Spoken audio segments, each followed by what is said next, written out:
Hello, hello. How's it going, y'all? Hopefully everyone's doing pretty good. Happy Easter. It's officially, well, it's like Saturday here in New Zealand, but for everybody it is like the Easter weekend at least. So happy Easter if you do the religious celebrating of such. Hell yeah. Good for you. If you just like chocolate, fuck yeah. Good for you as well. Hope everybody's had a good, chill week, and I am probably going to be a little disoriented, because I have to wear different headphones, and I can hear my voice. Kinda hate it. It's very weird, so, yeah, I might kind of, like, pause every now and again, just to get my bearings. You'll see in a second, though. Without further ado, we'll just jump into all the shit so that we can get playing. With all of our stuff that we normally do at the start, a massive thank you to Kevin McLeod, who puts music on Roll20 that is copyright free, as well as, copyright free. Oh my god, words. See what I mean by disoriented? I've had to take my headphones out, because it's just too much, but I can't do that when we're playing. Ha. It's going to be an interesting one, guys. So, through Jukebox and Roll20 for the DMs out there, if you go to the Manage Audio section and go to the subsection called Incompetech, there is a bunch of songs in there. So he's pretty much put all of them out there for people to use for free that are copyright free as well. Super dope. We love it. I do rules differently. If you want to know what those are, at any point, type in !DND, and you will get a Google Doc with all of the rules. I don't update them every time, because there's a couple of them. There's a fair few. Just see the artists of the maps. Type in !DND maps, and you will get the links to the Reclusive Cartographer, as well as Go Adventure maps. End of Latov, which is the title of this campaign. We'll give you a little synopsis about what the hell's going on here. Also, Moobot will pop in every now and again to remind y'all about channel point inspiration. If you think a player's doing some cool stuff, or they are just really fucking awesome, feel free to gift them an inspiration point. People can have a maximum of 5 inspiration points. That is their cap. So if you gift an inspiration point to somebody and they've already got 5, you can gift it to somebody else, or you can have your points back. It is up to you. Players that are watching cannot gift themselves inspiration. Just as a reminder. You can also give inspiration points to NPCs. The good NPCs, at least. So everybody's got their names and stuff on screen. You can just type in their names, and we can go from there. We take a break around 8:30 or 2:30 AM for our American folks, which I think is actually a different time now, maybe? I don't know. Something happened with daylight savings.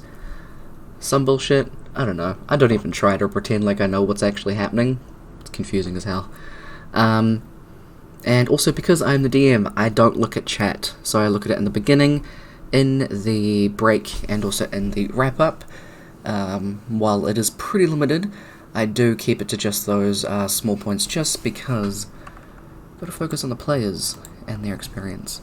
Because, you know, big distraction brains, we got to, you know, at least pretend to focus sometimes. And also, I forgot to post that I'm kind of playing D&D, so I'll quickly do that. And then put my headphones back in, because, you know, in order to play D&D, you kind of need to be able to hear your players. That might be... That's an hour later for you now. Okay. So for the next little bit, it'll be 3:30 for you. Damn, that's really late. I'm sorry. Goddamn. But okay, let's jump in with our peeps.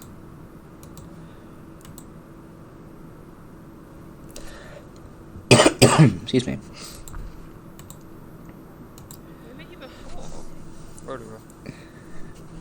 It's just in Rotorua. What is this, a stream for nerds? It absolutely is, because we're playing D&D. It's Hey, a stream for tech issues. apparently so. Wait, I forgot. Camera's not coming up. It is not, It's because not. I know why, and give me 1 second. Everything's going to change on Twitch, don't worry about it. We're not going to think about it. Because I got to deactivate that, and then come back to this. Because things... Stream's ending, guys. Wait, is it Big Fish? Yeah, it's big fish. Yeah, it is. There we go. Cool. And we need to be on that one. Awesome. Cool. Make sure everybody's in their right place. Awesome. Tyler, pick a colour. Purple.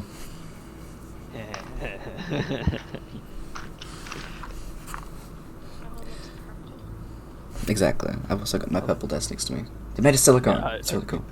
That's why I was like, pick a colour, because I was like, which colour is he gonna pick? I brought my dice with me while I'm visiting him. Nice, nice. Cool. Yeah, so, I have to use, like, in-ear headphones at the moment because of, my piercings. So, yeah. Oh, did you get new piercings? Yeah, I got my eyebrow done and my, right ear. So I can still sleep on my left side while the right side heals. But it just means I can't wear my over-ear headphones. Yeah. Yeah, I got mine pierced at the same time, my ears. Mm-hmm. And I Yeah. started on my back, and when I woke up in the morning, I was like on my front. I was like, yeah, that was never gonna. Yeah. It was kind of a spur-of-the-moment thing. I was like, oh, my eyebrow only costs 50? I can get my ear done. Where did you go? C2C. Not sponsored, Oh, you but, should go, down. It's down George Street. I don't even know where and George they Street do, is. like, cheap ones on like $40 piercings. I prefer to go to them because they've got a bunch of stuff, and they also gave me some stuff for it as well. It's healing really well. They said because of the clamp that I might get a black eye. Luckily, I didn't. Because I went to CTC and they put a ring in straight away in my nose, and it never healed properly. And then when I went to this other one, they were like, "Nah, you don't do that," and put a stud in, and then put in a ring, and now it's fine. Okay. Interesting. Well, damn. Yeah. My fucking piercing still isn't fucking healed. Jeez. Like 3 months, 4 months. God damn. Yeah. I got my right ear re-pierced as well, and then that didn't heal, so I just took it out and decided to leave it. Oof. No piercing there. 2 piercings in my left ear. Still got that one. Yeah. I'm quick, starting the game off with a tangent. I am thinking of getting my other side of my nose pierced so I can get one of the chains that can connect across my nose, because I think that's fun. But yeah, I've wanted my eyebrow done for ages, so it was a birthday present. Nice. Yeah. Yeah, confused the fuck out of my co-workers when I was like, I'm gonna go get my face stabbed.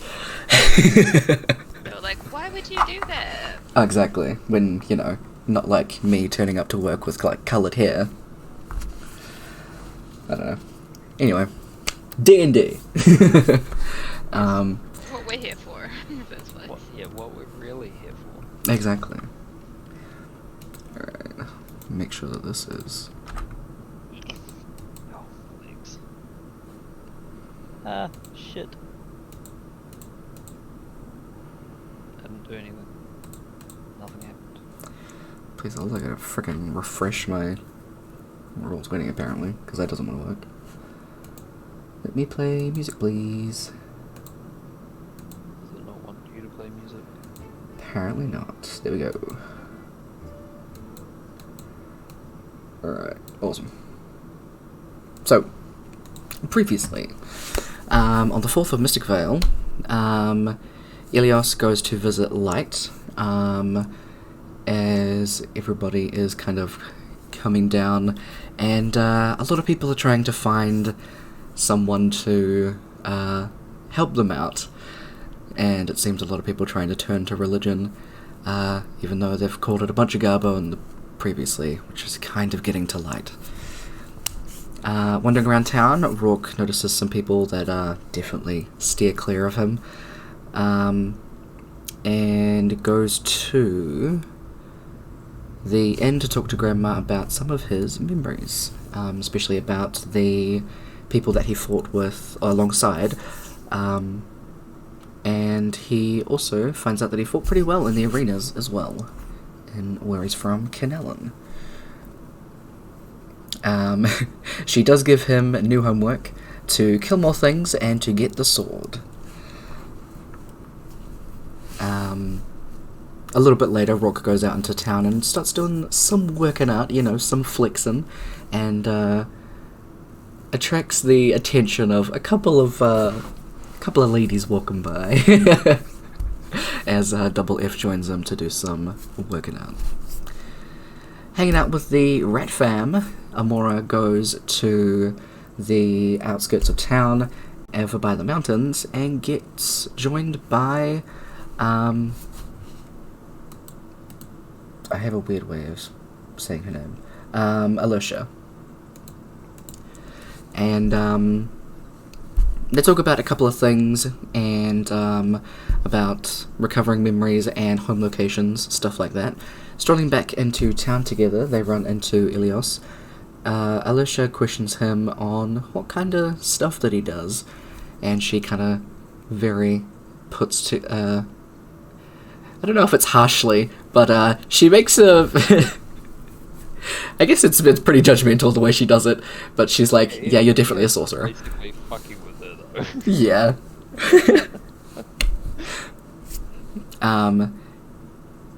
Ilios going to the library, and Amora continuing to roam about the town. Kaba finds Zamkus, who helps with identifying where he's from, which is Holden, on the continent of Fablin. I lost where I was, sorry.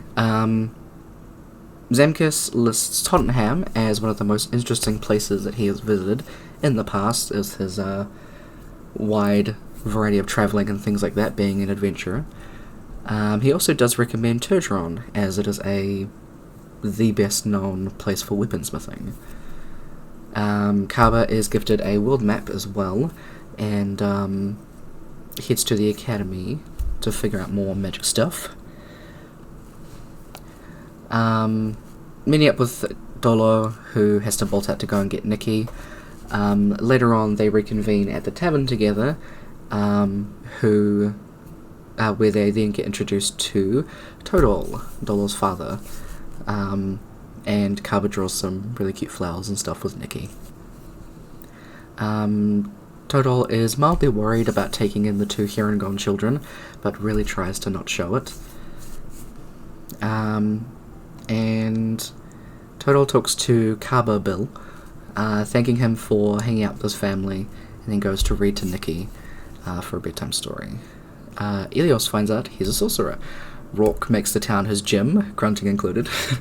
Amora introduces an angel to her rat pack, and Kaba finds out his hometown of Holden. Good stuff. So, what we are doing is we're going to be doing a... you guys already know this, it's just kind of filling in the blanks. We're doing a 5-day time skip, so we're going to be filling in what you all do in those 5 days left in Holbeck before you take a cart ride to the continent of... to the capital, sorry, of Oranshire, where you'll have a half-a-day trip there, and then it'll be about 9 days on the boat, as it is quite a little ways to get down to the next continent. Where you'll be going to Shadowfen, which is Acrania's capital, before taking a cart over to Canellan, where y'all will be staying for the next little bit. So, what I'm going to do is I'm just going to do this randomly. Kaba. Up first, you learn a bit more from Dolo, who does gift you a couple of extra spell scrolls, which Tyler didn't write down, but I will mark down an extra 4 spell scrolls that you get that you can learn in your own time. I will find where the frick my notebook went. I knew I was forgetting to do something.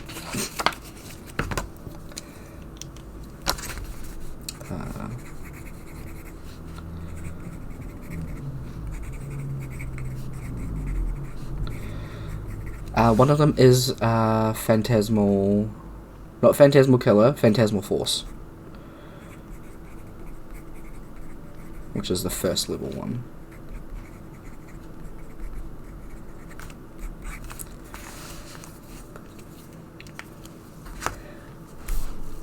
And then you collect all of your items for your little trinkets for Dolo and Nikki. You want to describe what those are? For Nikki, he made effectively like a stick with a clamp on top, which can hold a paper flower that she can draw herself and put in there. Folds it a little bit, and spot on each side so she can do the same to a couple of leaves as well. And for Dolo, he made a wooden flower with a loop on the back so she can stick it on a belt or something. Hidden compartment, center of the flower. She's hidden 2 gold in, and he doesn't tell her about the hidden compartment. Perfect. Really easy to get all of those things and make it yourself. What I will get you to do is take off like say like 8 copper. If you want it to be like a bit more refined wood, I'll say then we'll go 2 silver for the both of them. It just depends which one you'd prefer it to be. Good quality wood, not necessarily good quality crafts. It's not used to things. Okay, cool. So yeah, then just take off the 2 silver, that's it. And you'd be taking your time over these 5 days. So I believe the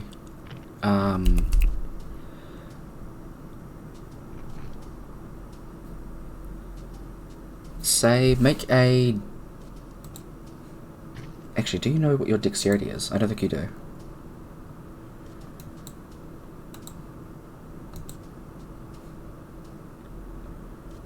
You do not. Okay. But I'll get you to make a general intelligence check, and then just roll another d20 for me. Awesome. So the other dex one is really, really easy. And you're doing it over the course of 5 days, so you have a lot of time, giving yourself a lot of time and space to make sure that you can refine it properly and all of that stuff. Just gonna turn down that music a bit more.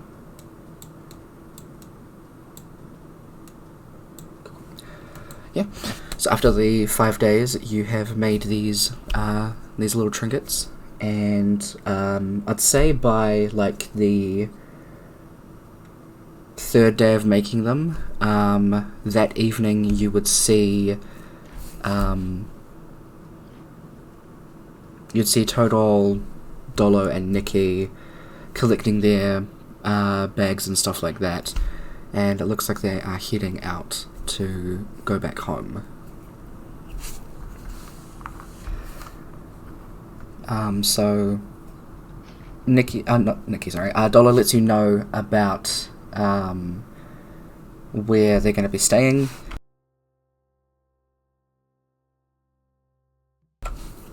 And she lets you know that there will be a couple of things that she wants to drop off to you, so you can meet her at her place later on to trade that stuff. Do you let her know that you're leaving?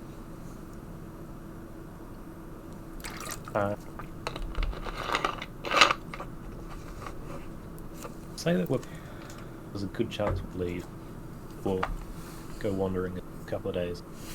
Specifically not using the term leave. Okay, cool. Yeah, that's totally fine. I'll try and make sure that I've got the next couple of things that I want to teach you, compacted down so it won't, you don't have to come back halfway through teaching something, because, that's kind of hard to come back to after however long, Sounds. I'm sure I'll find a reason or point. Don't imagine that will be for a major length of time.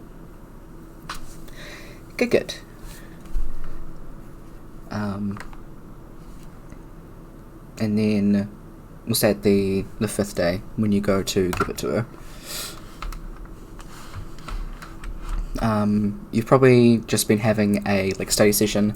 She's just finished up teaching you the last thing, mostly about concentration and things like that, before she would give you those spell scrolls. So you'd be leaving tomorrow. Oh, not leaving, sorry. You'd be heading out tomorrow, yeah? That seems to be the idea. The others are getting a bit antsy by now. Fair enough. You'll have to tell me what it's like. I will indeed. I'll make notes and write very big so that I can actually read them. Good. Your penmanship's gotten a lot better.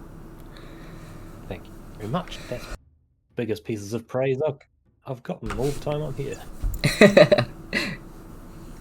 I've actually a few things for you as well, though. Okay. This one, you. Pass over the flower rope thing. You pick it up and inspect it and just... Ooh. What time of day is it? Is Nikki at school at this point? It's probably in the afternoon once she's already gone to pick her up, so Nikki would be just kind of in the back, chilling on the couch, colouring. The other 2 Hurongon children would be there as well, so they are already with the family at this point. So she's just kind of colouring over on the couch with them. Right.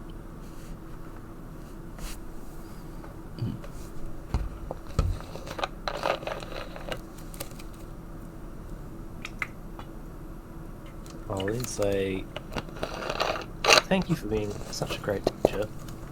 I've learned so much and can actually not kill myself using stuff. So, I understand this is your first time actually teaching. So, here's what I owe you for learning from such a great teacher. I'll hand over gold. How much, sorry? 10 gold. Oh. That's quite a lot. You don't have to thank me. I mean, this is more than enough, and she holds up the trinket that you gave her. I really do appreciate it, Mr. Bell, but you don't have to give us that much. Oh. So it's, part of having a job is being able to earn money. So let me be your first customer. Thank you. I may have gotten the amount slightly wrong. I'm sure you can figure that out with your dad later on.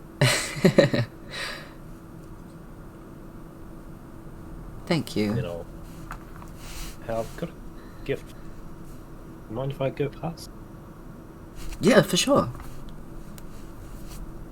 I'll go up to Nikki and offer her the stick. Reach out and grab it. Ooh. And the other 2 are just looking at her from either side, ooh, what's this? She's like, So, and then I'll show her what the point of it is. Flower and leaves and stuff. And hand the other 2 a copper each, just to make sure they're not feeling left out. oh. The 2 of them are completely enraptured and are just oh, thank you. And Nikki is just like waving around like the flower that she puts on the end. The three of them like jump up, run around the table to you, and just like tackle hug your legs. There's just like a ray of just thank you, mister, thank you, Bill, thank you, mister. The grandfather, like, slight pat on the shoulder, but trying to keep track of all of them at once, and it's not working. Yep. There's three of them, and they're everywhere. And then they all just kind of scamper off as Nikki like chases them, yelling, "I am the flower princess," and then just chases them with the flower at the end of the stick. "You will be my flower people." No. And they're just gonna run off and let's start running around the house and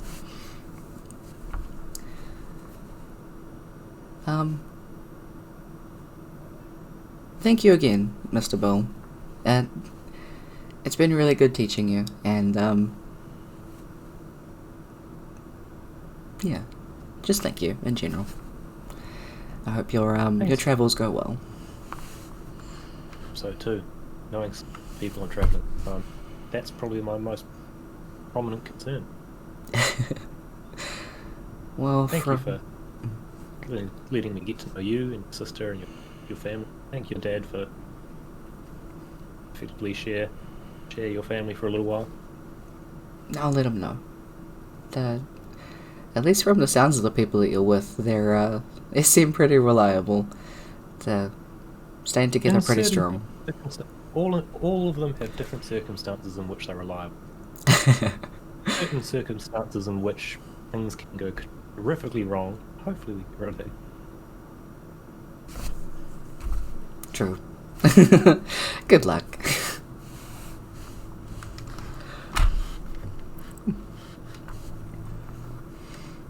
You can make your way back to the Pink Flame Inn.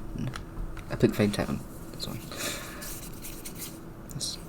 Is there anything else that you wanted to do before we move on? Particularly? So it is. Next one. Ilios. So you go and pretty much hang out with Light. They let you know that, well actually, I should ask, do you let them know that you're going to Canellan? Yes, yeah, I would inform them of where we're going, probably how long we're going to be, like, how far away we are from leaving. Okay, yep.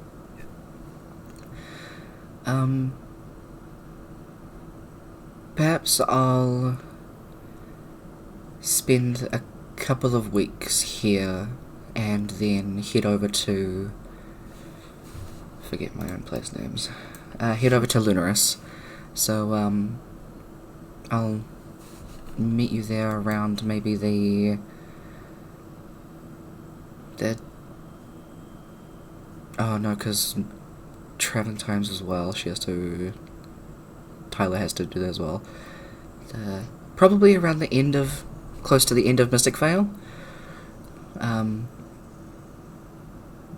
But I did want to give you this. I'm pretty sure I didn't do this last time. At least I don't think I did. I'm losing track of how many things because I have a bunch of these for different characters. Okay.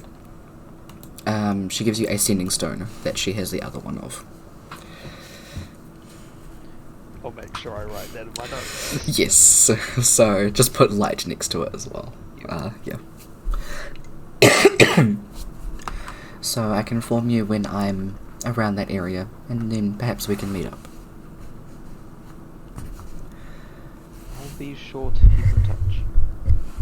Good. You pretty much spend the rest of that day just kind of chatting and going about doing your own little things. And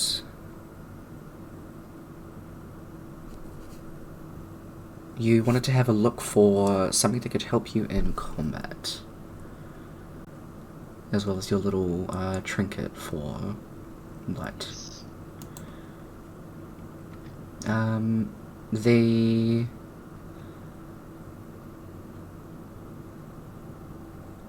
I don't think that would cost too much to make that. It would probably cost like 4 copper because it is only fabric. Just trying to get those colours connected would be the only thing. But yeah, if you want to describe what you're making for light. Yeah, so it's kind of like a almost like a wristband. Basically, just a piece of cloth that has the colours of my robe on it, or even if my robe was torn and I just ripped off something off my robe and did that. I wouldn't care. Okay. I would probably go more towards the newer fabric. Awesome. In old, yeah. But yeah, it's just something that would tie around her wrist that she can carry around with her. Awesome. Yeah. Cool. Damn. Oh yes. Damn. Didn't even connect that with my brain as well. Yeah. No, it took me a minute. You're good. Yeah, so you can pass that on at the end of the week, which we'll do in a second. So, in combat, do you mean armor-wise? Do you mean weapon-wise? Magic-wise? What kind of thing are you thinking? Do you have any ideas? Because this place is quite... It's not a big... it's not a big town. The place that you're going to, Canallan, I'd say that you probably would have heard this from Zamkus. Shadowfen as well as Canallan are very... Sorry, Canallan itself is a very big magic hub, so the best place to do shopping for any kind of things like that would probably be Canallan. So if you want to have a think till you get there, you can absolutely do so. So within the 5 days of being there, I probably would have talked to Zamkus about this. Perfect. And yeah, with the information that Zamkus has given me, I probably would have just been like, okay, I'll wait until we get there to do any shopping of whatever I need. Yeah. Also, you would, because she is a sorcerer as well, she would have a lot of knowledge about what kind of things help her. Alicia as well would probably be able to give you at least like item names.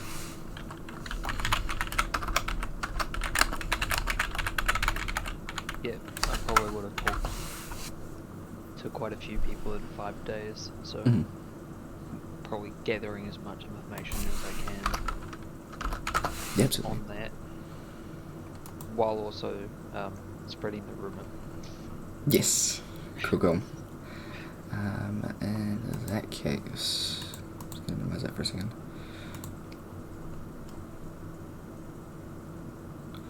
So, I'll get you to do...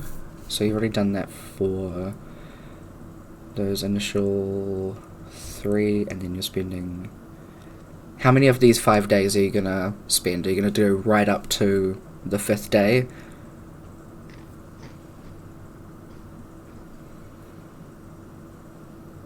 Yeah, pretty much. Yeah. No, I probably would. Okay, awesome. So like, every day I would probably spend a little bit of it with light. And then going around talking to people, getting some information, putting out information. Cool. Perfect. I'll get you to make...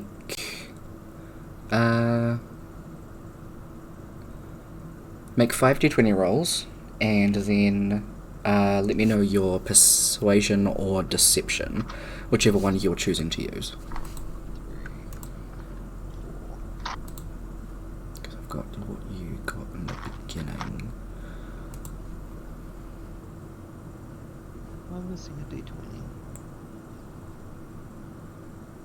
Oh no, it's right in front of me. That is 18, 12, 13, 18, 18, 13, 12, and what, sorry? 14. 14, awesome. Yeah, 14. Cool. And what modifier are you using? Excuse me. What modifiers did you say? Persuasion or deception?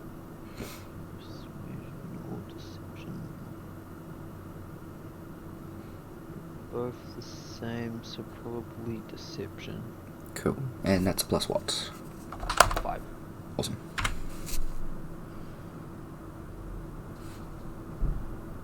Sweet. So the lowest that you've rolled for all of it is a 17, which is still not terrible, which is great. So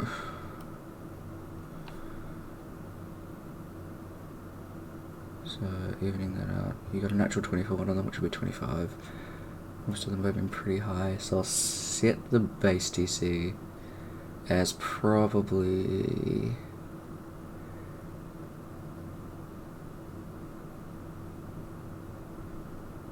we'll make it 21.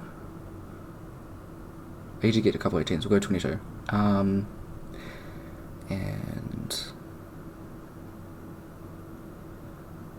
cool. Alright.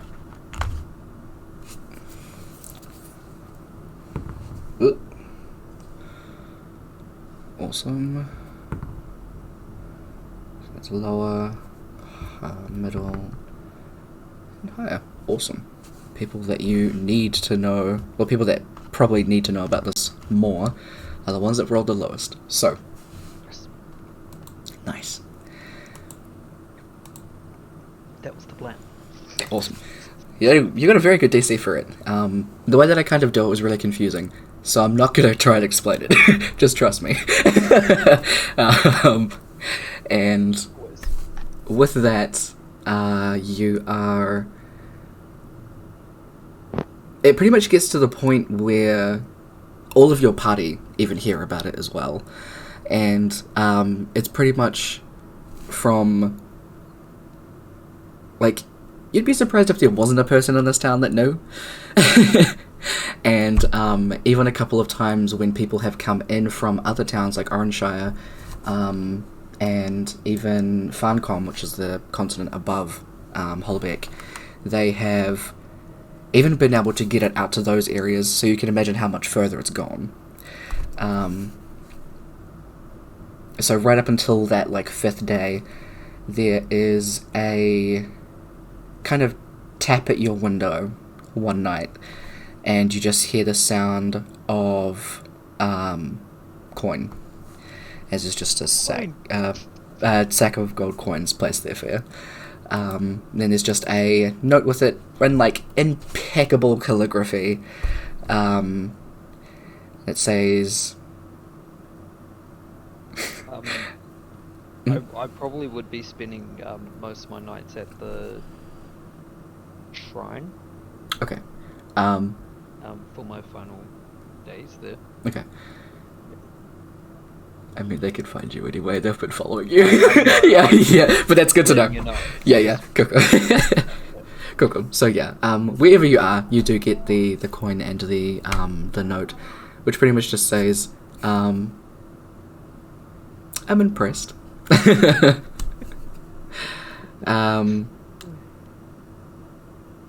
Consider the extra a tip. We will not. Yeah, we will not hear from each other again. So let me quickly have a check on what it was meant to be, because I had the price. Blah, blah, blah, blah.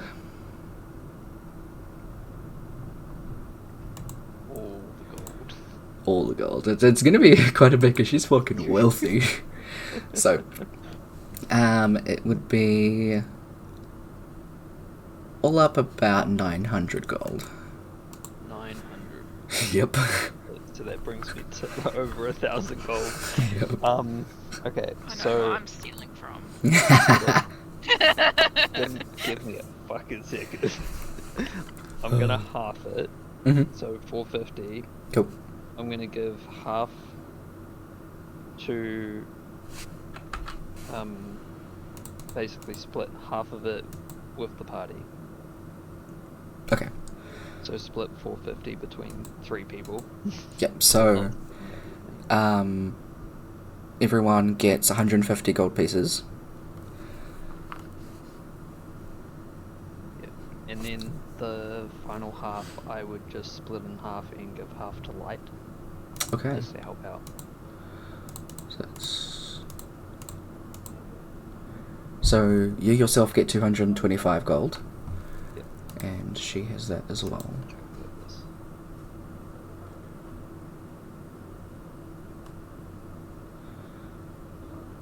It's 225. 240 you should have, but she probably put a lot of that towards the shrine, so we'll go with that as what she kept. Cool, sweet sweet. Surprised that she would even accept it.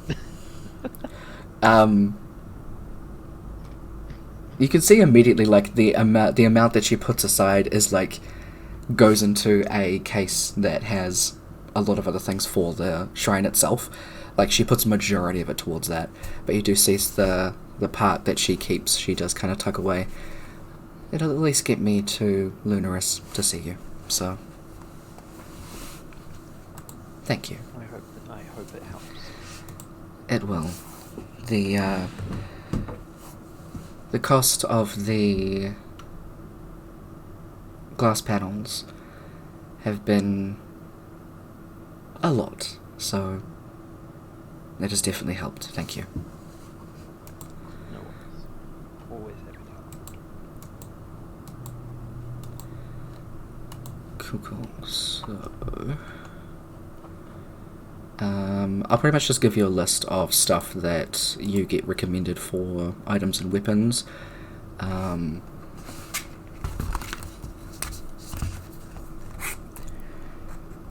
List items.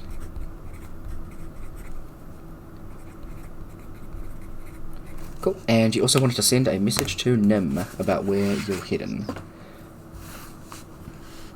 So just What was the word limit again? 25 words. 25.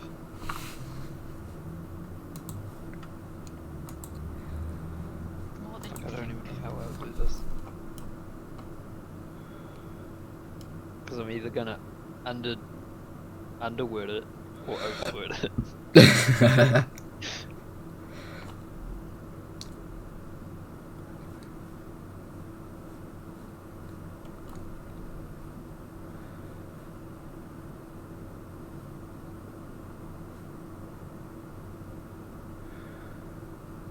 Probably start it with update incoming. Mm-hmm. Have decided to travel. What was that place again? Kinallan. Travel to Canallan. Mm. So what are we up to? 9. Mm. See what's there.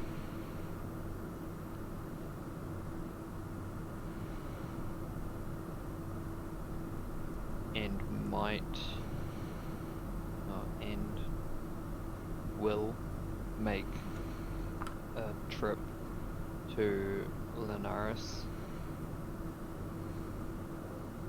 for Ilios to find out stuff. Haha, perfect. Nice. Good shit. Okay.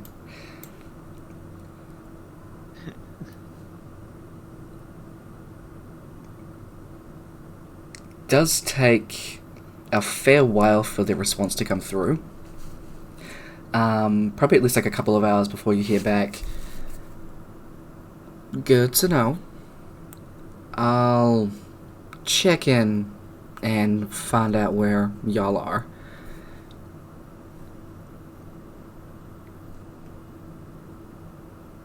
I'll have to ask your names now that you know them. See ya. About that. She doesn't know who y'all are. Yeah, no. I didn't think about that. No, that's all good. She knows one of you is Elios. Cool. But yeah, that's the response that you get. She's pretty much cool with it. She'll find you. Whether that's threatening or not, up to you. Good call. Not that one.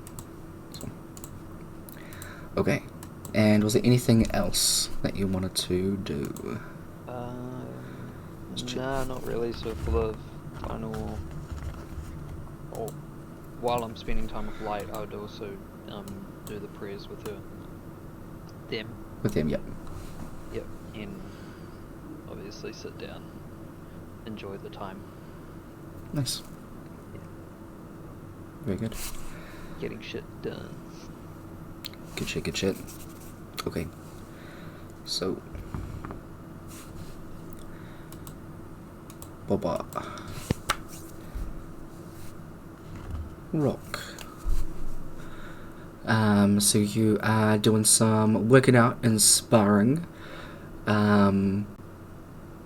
Would you be doing that with Double F and Windstriker, or are you just kind of finding anybody?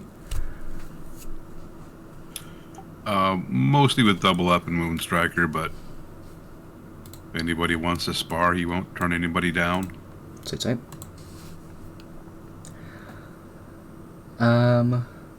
Let's see. Give me a... So this is something that you'll be doing every day up until the day you leave? Yeah, he'll kind of like stair step it a little bit, where like the first couple days he'll work out good, and like that third day he'll go really heavy, and then kind of step it back a little bit since they're gonna be leaving. Yeah. Okay. Then I'll get you to make 5 strength checks. Strength or athletics, up to you.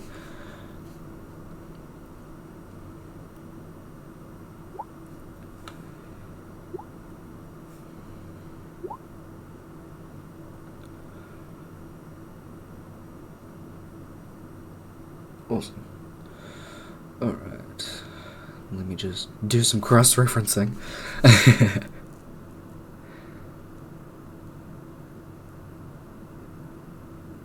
Alright, awesome. That one. Cool, alright. So, in the first couple of days, you're,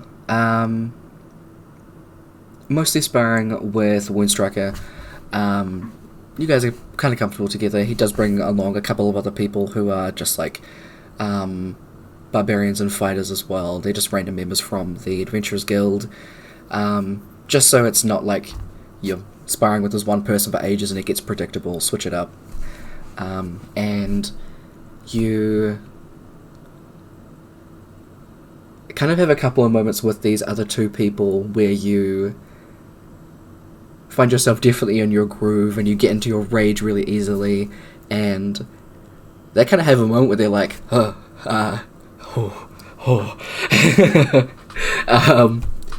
so, you know, they kind of hold back a little bit where they're like, alright, I'm gonna...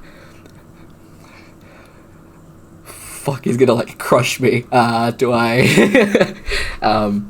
So, with that in the first couple of days, you find your, intimidation, very much so. So, mark down that you have proficiency in intimidation. As well as walking around the town as well, with what happened with the brass coyotes, you're definitely kind of, like, embodying that a little bit, so those people that are, like, quite scared or still being like, well, you were standing up for these bad guys, you're like, no, I was standing up for my friends. You know, so they're kind of like, oh, okay. So... Don't you forget it. Exactly. So that's those first couple of days. Third day, kind of finding it hard to find your groove. A couple of times you get kind of kicked in the back of the leg, so you fall to a knee and they're like, just wail on you. But you go back to the tavern with a fair few bruises and cuts that day, but definitely still picking up on quite a lot. The fourth day is definitely your most productive. Like, you spend this day with Double F. And because he is a monk, he talks through a lot of the stuff that he does, staying light on his feet, and while you're using your weapon, he's just using his bare fists. So every time you go and strike at him, he has these little, not little, they're quite big, across his forearms, that are just like metal braces. So every now and again when you go and swing at him, he'll just like, it'll come up out of nowhere and just kind of clang off there. And he'll point out a few things every now and again, and you learn your danger sense. So he kind of gets you to do an exercise with him where you close your eyes and kind of pinpoint around you where he is potentially going to hit you from. So he kind of tries to walk around you and then sneak up on you. It takes a couple of attempts before you're like, okay, I heard a branch snap on that side, but he's quick, so by that point he's probably here, and then you can still make a swing and hit him. And a couple of times when you like you're walking through, he also has Alicia nearby, where she's just kind of like flying up in the air, and every now and again she'll just kind of like shoot a spell down at you. So he's just kind of like trying to distract you, and then there'll just be like a firebolt that you can feel coming closer to you, and you just dodge out of the way. So you can copy that into your sheet, because you know that now. Sweet. There's going to be one other thing that I was going to add. As well as you learn your perception proficiency. Kind of pairing with the danger sense in a lot of places where you're having to keep focus, keep watch around you, not only with double F but Alicia, and yeah. So you definitely learn a good few things about yourself during that time. And that last day, you just kind of chill out, you have a couple of random people with you, you just kind of shoot the shit, and have a good little sparring session with everything that you've learned. It's a hella good time.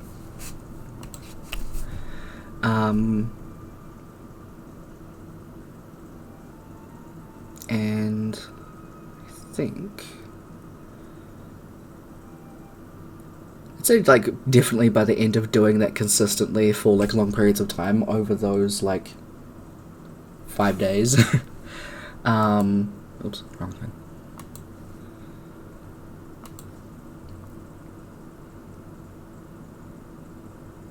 Oh, you do know that, okay. So I'm just checking what stuff you do and don't know, so I'm, like, across everything.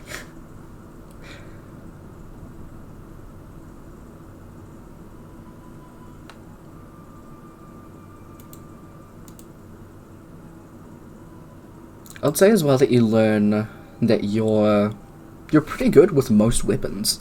There'll be a couple of times that you get given, like, you use your great axe quite a bit and your battle axe, but just to switch it up, you'll get given, like, a short sword, a fucking great sword, and you find you can really easily use that stuff as well.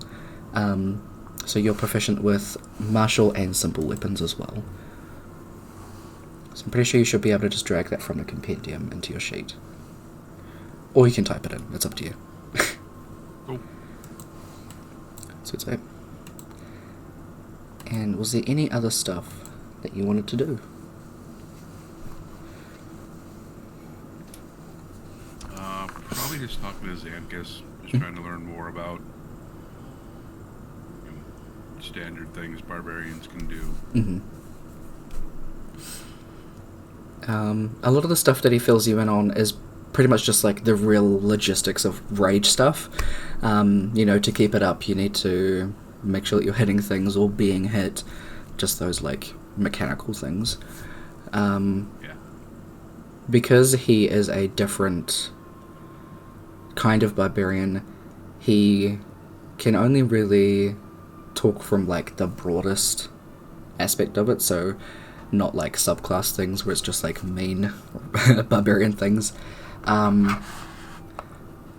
He talks about a couple of things that he learned later on, things like persistent rage, where it'll like there will be nothing that can keep you down, like as long as you are raging, you will be able to pretty much like surpass a bunch of shit.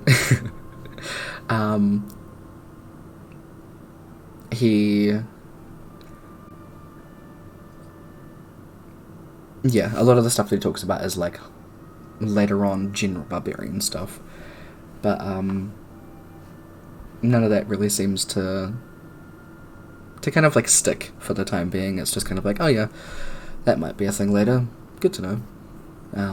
But about you as a fighter specifically with your specific barbarian path, there's not too much that he can really offer from experience.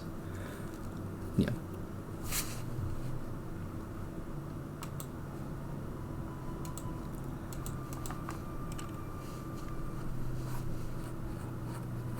Excuse me.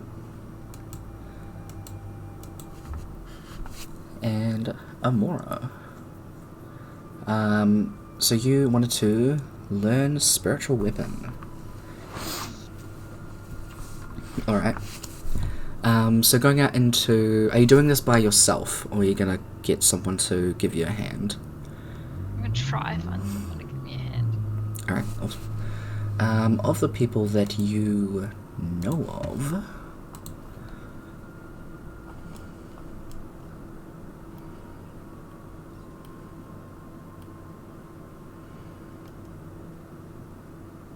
Paladin...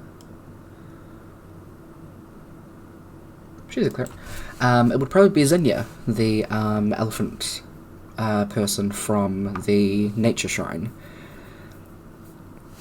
She is a cleric as well, very specifically a nature cleric. So she does have this spell as well.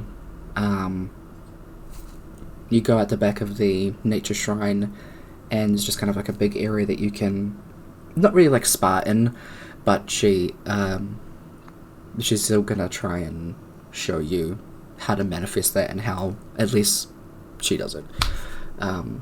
Zinnia is they, she as well, which is why I'm switching. Sorry to confuse you.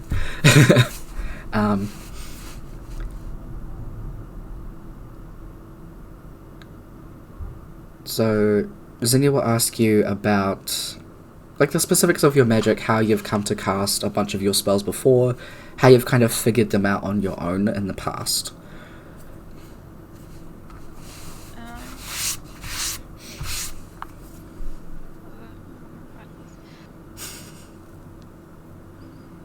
Pretty much it was just, I had a very strong feeling that I needed to either like protect or help someone.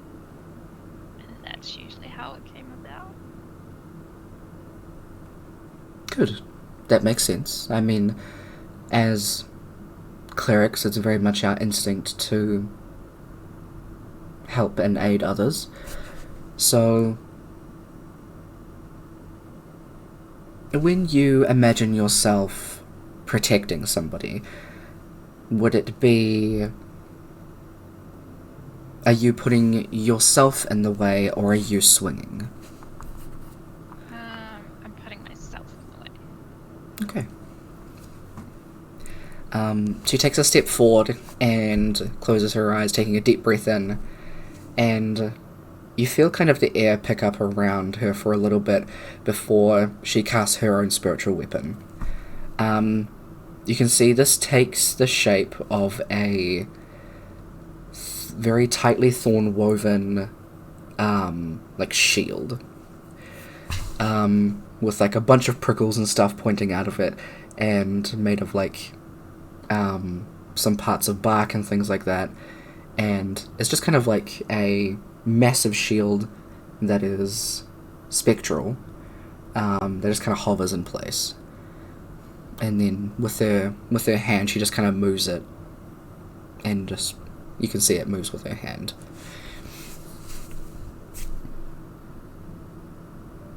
I want you to imagine that you are putting yourself between someone who was hurt and a person that is a threat. You close your eyes imagine or try and manifest your magic into the shape of a shield, because that is what you're doing as a protector.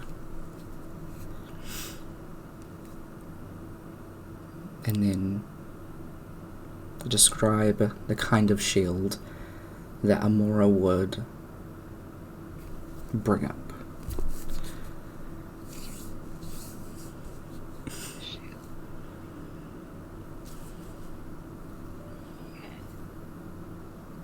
She closes her eyes. She's doing what? I've forgotten her name already. Sorry, Xenia. Xenia. Sonia. Yep. Is asking in how she imagines her shield. Is it's like it's not like a big one. It's like I'll say like a medium, round shield, and it is wooden. Some sort of like I would call something I don't know. That's okay. And it just has like some flowers and stuff just like painted on it. So it's just this round shield. And it just looks very cheerful because there's all these like flowers painted on it, and that's what she imagines. Okay. Roll a d20 for me. Please be nice to me. Oh, you're rolling through Discord. Eh? Yeah, because Discord likes me and nothing else does. 15's good. Nice. Okay. So this shield manifests a little bit in front of you, like 20 feet in front of you. It is the first thing that you notice is it's not as, what is the word I'm looking for? It's quite transparent. Like, it's still visible, but, like, because it is spectral, it is not, like, as bright as Xenia's is. So it's not as, like... Yeah. You know what I mean? Yeah. Yeah, Cool. I know what you mean. Thank you. And as you kind of focus more in and really focus in on the energy of, this is something that is protecting someone. This is me protecting somebody. It picks up in vibrancy and becomes more of a, like, fully realized spell, I guess, or picture. And as you do, you kind of move your hand and it turns with it as well. So you're doing the same as Xenia was before. And after maybe like an hour and a half, you feel like you've got the spell quite well. You still practice over the next like couple of days. A couple of times it flickers and it flickers out, but you try again, and pretty much by like the end of the third day, you can just like cast it.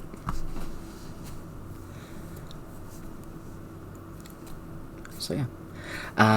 In between that time, you wanted to go and help out in the hospital. Which is the Serenity Clinic. Excuse me.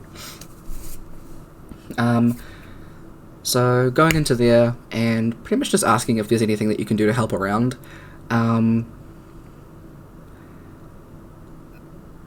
There's kind of like there's not like pushback, but they're kind of like, sure?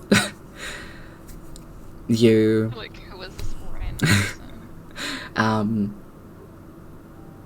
You're kind of clumped with a group of nurses. So there's a range of different people who are going around just doing like simple lesser restorations and hi person lesser restorations, cure wounds, healing word and stuff like that, just on people that aren't feeling too well. If there are cuts or bruises or anything like that that need to be healed over an extended period of time, you go and help out with that. People that are poisoned, people that have come in severely intoxicated, stuff like that. That's all good. Actually, I think something that Xenia will teach you is, so out of game terms, is you can choose your spells at the start of the day as a cleric. So like at the start of the day you can be like, oh yeah, if I want lesser restoration, I'm going to choose that today. So Zinnia teaches you about that. The way that'll work in your character sheet is kind of a bitch. And also because you don't know all of the spells yet, it'll kind of just be a thing of, if you want to learn a specific spell outside of a level up or anything like that, just let me know and we can work in a way that you learn it, and then it can be one that you can choose at the start of a day if you want to. Yeah, so that's how mechanically we'll do that with you. But yeah, other than that, Do I have to choose a specific amount of spells? yes. Okay. I'll talk to you about it another time, so we can like go through it properly. Yeah, it's all good. Because it is confusing, even without amnesia. Like wizards or clerics. Yeah, it's Casting a sorcerer and being like, yeah, pew, pew. yeah, it's clerics and druids that are prepared casters, and then wizards can just collect them all. Because as soon as they get a spell scroll, they're like, yep, I know this now.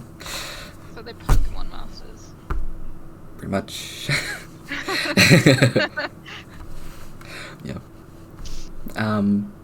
So you go through and help out at the Serenity Clinic a lot of the days, and then kind of filling in other time is when you'd go around and help with some of the magic shops, or like blacksmiths or things like that. Pretty much just going around and asking like, oh hey, this is like broken, do you want me to help you fix it? That kind of thing that's what you had in mind, right? Yeah. Cool. So going around over the like 5 days, let's say you'd get like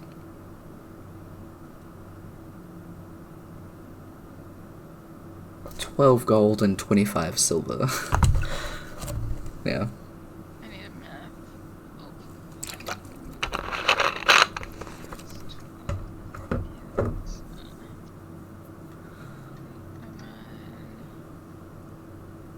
Dude, how many silver? 25? Yep, that's right.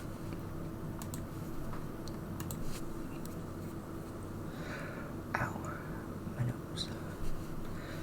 I have money now. Let's go. Congrats.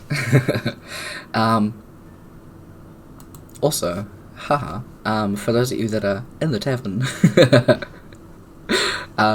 take off 5 gold. Because you're staying there every night. Unless you just go and sleep outside. Yeah, we can go sleep with the rats. Yeah. That was smart. Smart. No, you're just hijacking Light's house. I'm gonna go sleep with the rats, like legitimately. I'm gonna go sleep with the rats. Fair enough. Yeah, I'm just sleeping with light. Just in secret. My god. Such a freeloader. I'm gonna highlight that because I need to know that for later. I just gave you guys a whole bunch of gold. You shouldn't be complaining. I'm complaining. Carver's not. Okay, so after those 5 days, I realized I skipped this. Sorry, Elios. We'll come back to you giving the trinket to Light, because I completely missed that, sorry. Because it would be on the last day, right before you're about to head out, meeting up with them.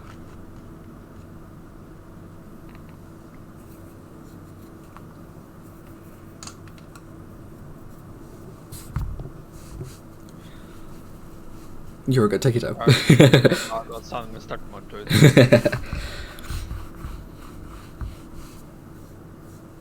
Tiny dagger. Tiny daggers. Also buy a small dagger and then a holster for the dagger. Oh, yes. Daggers are 2 gold. like a copper, because it's just leather. Actually, don't bother. It comes with it, sure. It comes with. Yeah, let's just go with that. Do you want a fancy holster or just a basic holster? Yeah, true. It's a basic one. I'm gonna strap it to my thigh and just have a fucking dagger ready to go whenever. Nice. Helios just shows up back to the group all blinged out. Bedazzled new coat. I mean, dragons have to have hordes, right? Yeah.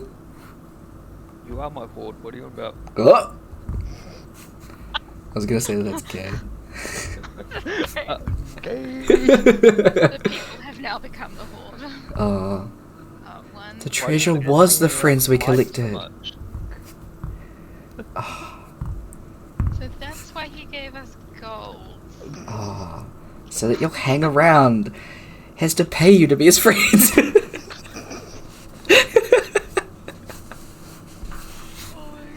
That's so mean, I'm sorry. Hey,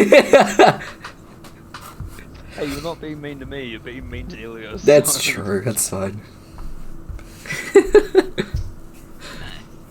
Would you really want to be mean to a 5'2" human or a 6'4" dragon? Can I choose You neither? meaning me? No, he's talking about himself. Oh, he's Yeah. talking about himself. Okay. Yeah, no, I'm short ass, thank you. I mean, I'm also short, so.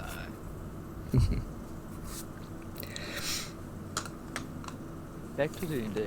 Yes. The reason we're here. I made you something. Oh. You two would be kind of off. The shrine will be closed for the day. So you'd be alone just in the main area. You didn't have to do that. I wanted to. Pass me a hand. They will. Or. Hand. Or. Yeah. Yeah. Whichever works. Mm-hmm.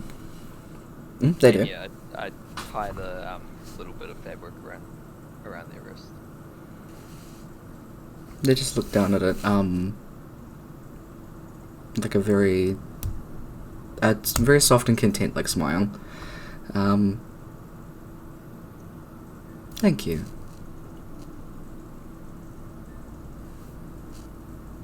I appreciate this very much. I appreciate everything that you've done for me since me.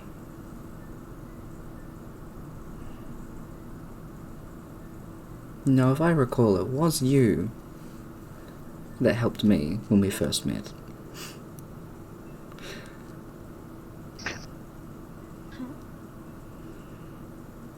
Yes, but I appreciate you being there for me throughout.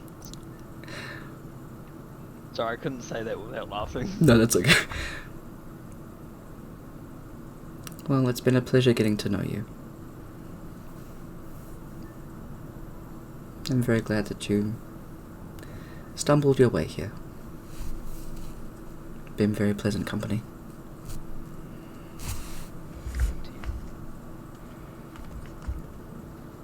And I hope that your travels to Ukraine go well. You should. I'm in good company. Good, good. And we'll see each other again. Yes, absolutely.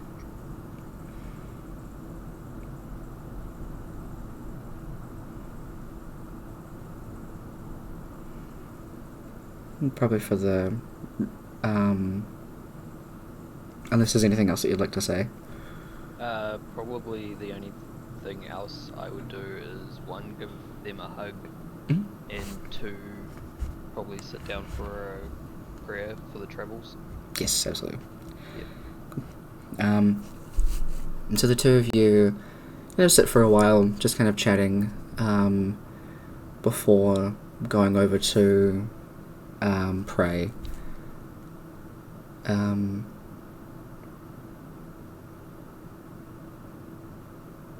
During the prayer,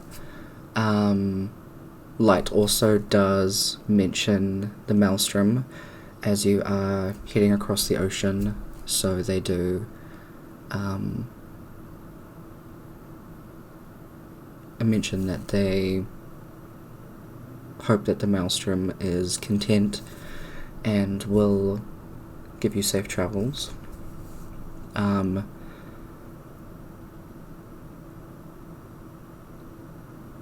And in that moment when Light is mentioning the maelstrom, there is kind of that, like, electric feeling, but it's not, like, kind of static. It's just like a warmth that... Is it the same feeling that I had It's different. the last time? Yeah. Rather than it being just like a staticky kind of like electric feeling, it's like it starts off feeling like that, but then it just meets your skin and you feel warm. And then that staticky feeling kind of evaporates and there's just that warmth there that is enveloping you. The briefest like smell of brine and like salt water, and for an odd moment you kind of catch yourself smiling as it's oddly comforting in some way. You can't really place why. The two of you stand afterwards and go to sleeping quarters. That's where Light gives you a hug and wish each other a good night's rest, and then everybody goes and sleeps. Last thing before you leave is Amora. One of the last times that you go and see the Rat Pack on the 5th day, you go out there with them and just chill. And yes, they're rats, but there's definitely kind of a sense of like they kind of know that something's happening, that you're probably not going to come and see them for a little while. So they're just kind of like huddling around, and as you leave they kind of follow after you a little bit. And just kind of, you're standing in the middle of the field as these like little rats just hop up you and just kind of like nuzzle you for a second before jumping down and going back to where they are staying in the side of the mountain. Rats. They're trying to make you feel bad. Trying to make you stay. Bethany coming with us or staying with... That's up to Bethany. Bethany is an independent rat. She can do what she. I love that. You don't need no person. Don't need no humanoid. Independent rat. Roll for it and see what happens. That's up to you. I mean, would you like her to stay with you? Because at the moment, she's just chilling on your shoulder. You know what? Let's roll for it because that makes things more interesting. Absolutely, go for it. Okay, I'm gonna roll a d6. On evens, she comes with us. Okay. This one. Roll a d6. Oops. Turns out she's staying, guys. She is. She's not coming. I'll find something else, don't worry. She kind of chills on your shoulder for a second as you start to walk away, as the rest of the rats kind of go back. She kind of has like a moment where she's looking back and forth before kind of like runs up your shoulder and just kind of like with a wet little nose just kind of like She can be a head butts you. Yeah. On the side of the head. And then nuzzles into your just like side of your neck before scampering down your back and going towards the rat pack. I just made it up. And all of the rats like stand up like little meerkats and just kind of like shake their heads. They all do it in unison. It was a very heartfelt session. Yes, with all the rats. All the rats. And then they all scamper back inside. They all disappear. As you get back into your room, Bethany, not Bethany, Yes, I'm Amora. Bethany. You are Bethany now. You've become My name is Bethany. Yeah. You left Amora behind. Rat there? Exactly. I'm the rat now. What I was meant to say is, Amora, when you get back to your room, you see that Bethany has left you something. There is a gold piece, and then there is a little pendant that is very clearly been chewed on, because it's all kind of wonky and bent out of place. But it is. I'm trying to remember something really quick. E-rats are helpful. They give you gold. Mm-hmm. Not very often, but they do. I gave you more gold in one night than Bethany. But Bethany gave her love Yeah, and exactly. emotions. And the pendant is of a little shield that's just kind of bent. A little shield pin. You're right, son. Yep. I'm gonna put it on, even, and hope it doesn't break. Absolutely. From Bethany, the rat. Mhm. I'm not gonna get any weird looks now from having a rat on me. So y'all can get together the next day outside the Pink Flame, meeting up all there. There is a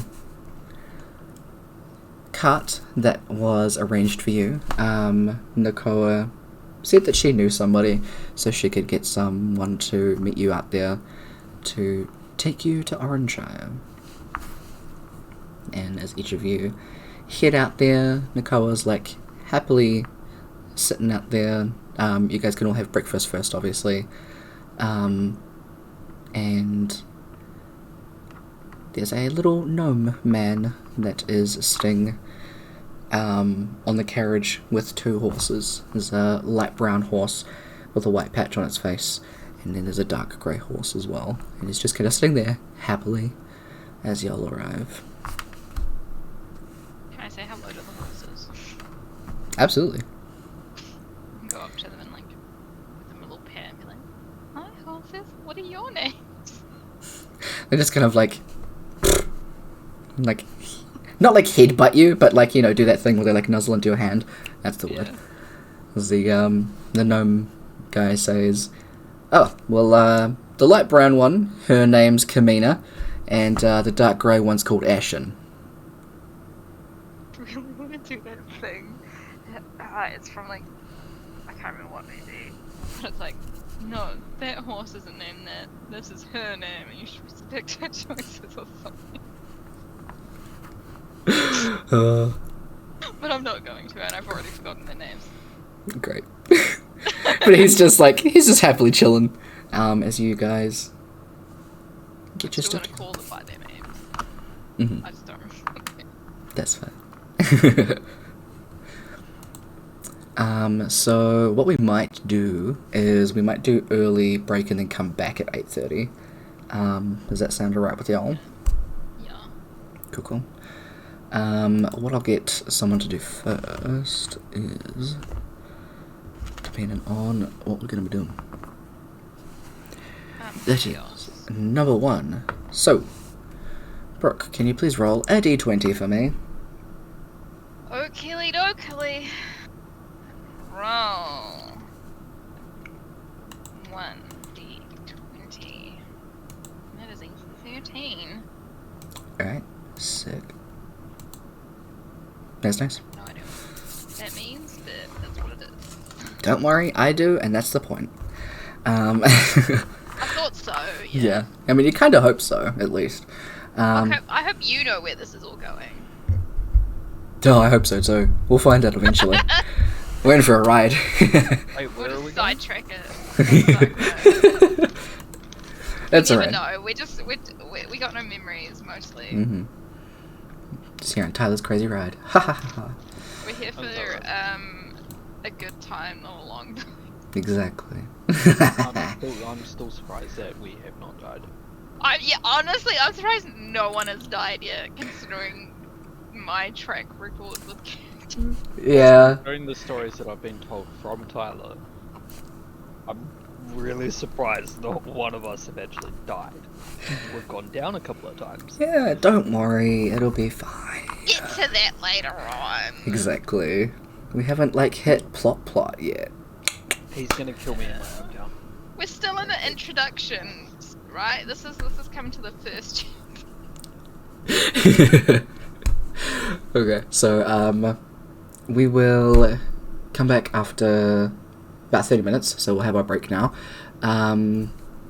Cool Cat, thank you for gifting Elios a inspiration point. Big preach. Pretty sure I was already maxed. You said we were only about 5, right? Yeah, 5. Yeah, I was already Cool. sitting on 5. Okay, so you're at 5. Did he mention? 5 plus 1. No. Okay. Plus 1 just stays there, it doesn't actually exist. Yeah, it doesn't do anything else. I will... Because I also said that he's gonna go to sleep, because yeah, it is American time. So... You can gift the inspiration point to somebody else, if you want to. Otherwise, I'll just give him his channel points back. Who's low on inspiration points? Nothing. I'll be nice. Wait, I'm pretty sure I have nothing. I don't know. Wait, where's my... Oh yeah, I'm on nothing. I don't know what that's it. Here, I'm gonna I don't know roll. what Rourke has. I've got 3 or 4, I think. Oh, yeah. Amori, you can have your inspiration point. Cool. Woo! Yay! I'm getting up there, guys. Hell yeah. Hey, you can only start somewhere, okay? Exactly. Okay, so I'll catch you guys back here in a little bit, and then we'll get y'all on a boat. On a boat? On a boat. Not a ship? We're on a boat and we're going camping. That's where I was going with it. Nope, it's just some boat ship thing. It's on the water It's and it the- floats. It's a sea vessel. That's the one. Yeah, okay, we'll go with that. Yeah. It's a dinghy. Somebody Yeah, better but start we're- rowing. Yeah. We're all gonna be like muscly as fuck by the time. Me and Rob will be on the ropes. I don't think I'd do that to you guys. Not that mean. I mean, sometimes. Sometimes. Yeah, it's fine. But yeah, I'll catch y'all soon. Have a good. Okay. Wah. Yeah. Okay. So we will be right back, people. I do want to say quick thank you to Cool Cat for gifting the inspiration point. Big preach. Also, for the bits as well. Preach, friend. Hope that you're doing well. And if y'all don't know, please do go and check out Cool Cat. Super awesome, lovely streamer. And I hope you're having a good sleep. I will quickly try and catch up on chat because I don't know how long it has been. Oh my god.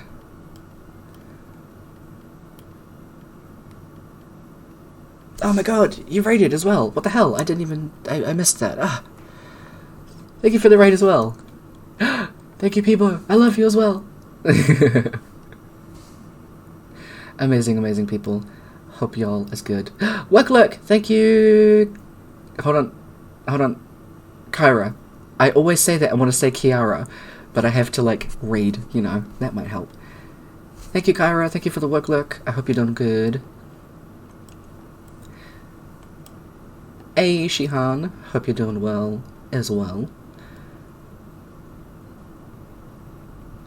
And also to, where'd you go, friend? Lavs, I hope you're doing good as well. Everybody, all the pressures, all of them, and I'll catch y'all soon. We're just going to have a little bit of a break for about 30 minutes so we can have food. I can set up a thing, and yeah. Also give my ears a rest from these ding-dang headphones. God, they're annoying. Or earphones, I should say. But yeah, we'll catch y'all soon. Be back.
Yo, welcome back.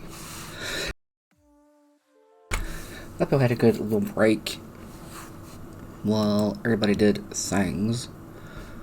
I think we can jump back.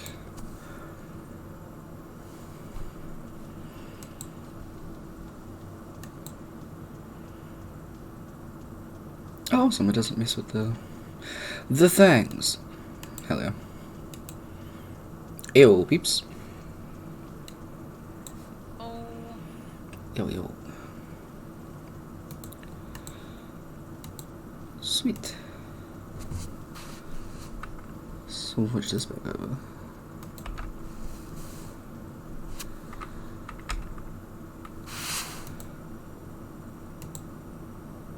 So.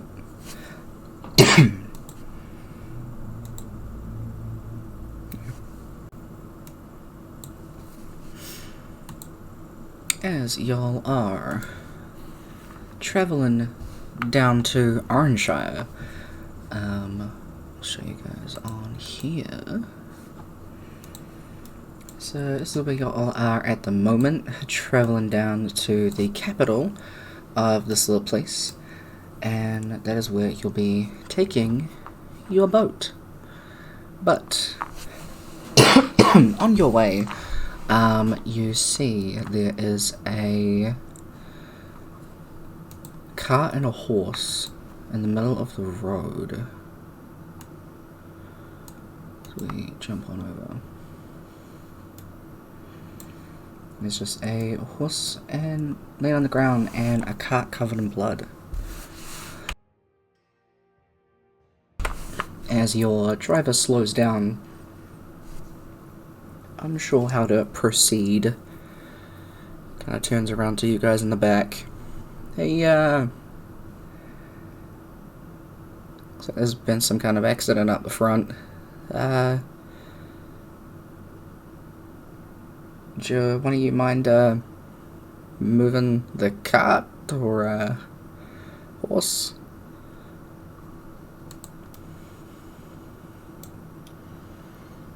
Rourke will hop out and make his way up towards the cart and horse that are in the middle of the road. Yes. Ilias will hop out and give him a hand. Good, serious. Alba will watch supportively from the... And Mora's just like, let me know if someone's alive. Cool. As you both step closer to kind of start moving these things to the side, it is when the horse turns its head towards you, Rourke, and seemingly covered in blood, this horse, like, its mouth, like, curls up into, like, a big jagged tooth smile, as well as Ilios, the cart in front of you, which springs to life with a bunch of teeth in its mouth. It's a fucking mimic. What a cast mimic. Clever girl. I swear to God, Tyler. It's in like goblin ambush or something. Nope, they're both mimics. Roll for initiative, please. Oh, fucking hell. Alright. Great.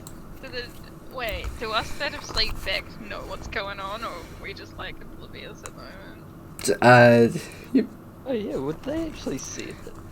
Because I'm just sitting back here being like, tell me if someone's alive.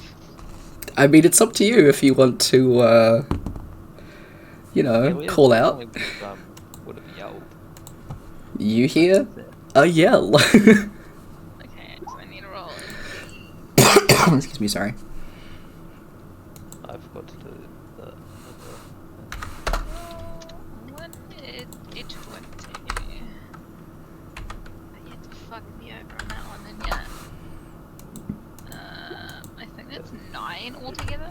Oh my god, how many of you are rolling a 9? No, I actually rolled an 8, but... Yeah, I rolled an click 8 on too, the, but my initiative is 1. So. I don't know my initiatives. Neither. Mine just says 1, so I'm assuming it's 1. Mine says I'm assuming 0, I so somehow I'll found get that out. 0. So yours will be 9.1. That one. I can't put 0 because it doesn't like that.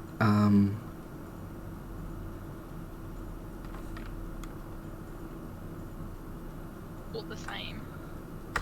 Hold on. Let's just do it like that, and then I'll see how it does it. Oi, cooperate with me. Okay, sorry. It's being a douche.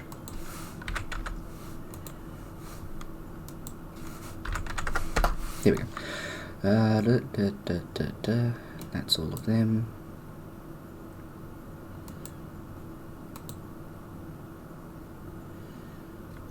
And I gotta check yours.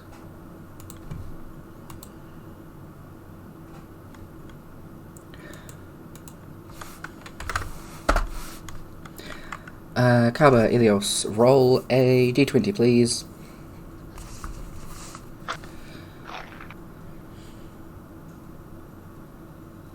Should I even bother?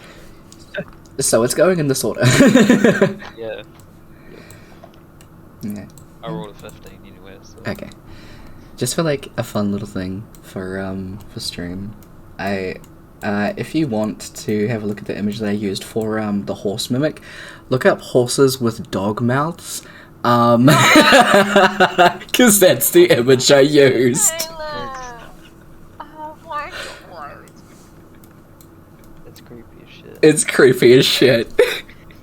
I've seen that before and it's fucking terrifying. It's horrific, but it was the best one I could think of because I came across it randomly. Yeah, that's fair. Oh wow. So,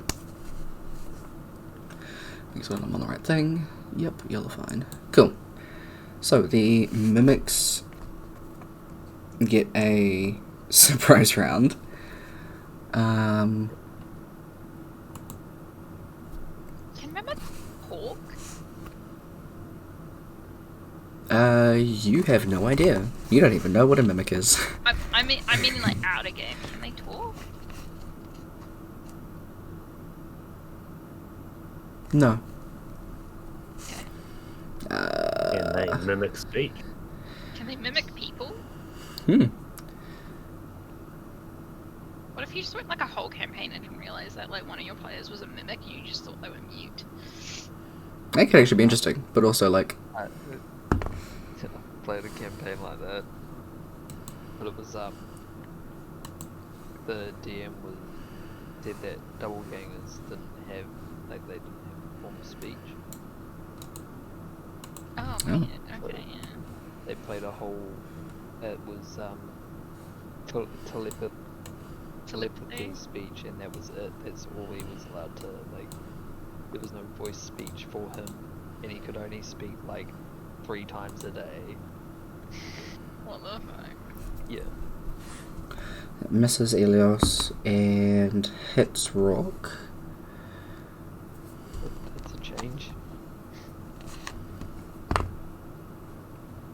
Rock, you take 4 points of damage. And then it's a surprise round, and then into the first round. So against...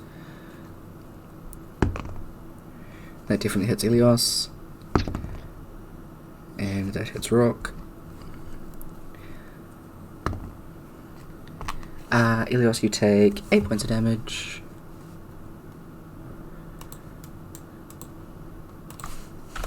Just casually unconscious. So you took 4. Are you actually unconscious? No. Okay. I was take gonna another be like, four. already? Pretty sure I have more than 8 HP at the moment. I would hope so. Rock, you take another 4. Actually, I don't know how many HP I have. Neither do I. I'm alright, it is your turn. You hear Elios like yell out, and then you just hear like the sounds of just fighting. Can I just like hop off the car and then just like walk towards them? I'm not sure how go. So if you click on your character and hold Q, you can do it. You can move 30 feet. You. Oh. Oh, it doesn't like. Oh no! Oh! I fucked up. I'm gonna go there. It did like it was like 0.9, and I was like, ugh. That's really And then weird. I couldn't go back. I couldn't go Oh, back. it's I was 'cause like you weren't fully- 33.9, and I was like, okay, we'll Yeah, just you sit in weren't front of the fully horses. on the square. Oh yeah, it was weird. It's alright. That's We'll within just sit 30 in feet. front of the horses. Yeah. It's fine. Wait, let me see. No, that's a 5-foot spell. That's not gonna go far. Oh wait, I got a new one. That's right. Wait, almost. We've had a long rest. Definitely. Wait, is that- Why are you still moving? What? What do you mean? Because she fucked it up. I'm staying still on mine. Nah, you're moving square by square for us. And Yeah. that's because of the Wait. measurement thing. That's how it works. Oh, yeah. Okay. Give it a second. There we go. Give it a second. You just went around in a few circles. It's alright. uh, Nah, you dash, that's your turn. Mhm. I would like to. Okay. I forgot what I can do. Within, because I can place it wherever, right? As long as it's under 60 feet. Mhm. Can I like place it in the middle of Alias and Walk? Absolutely. And then I gotta do a melee spell attack. So if I remember correctly, +6. Here's the. I swear I don't know what I'm doing today. Roll and D20.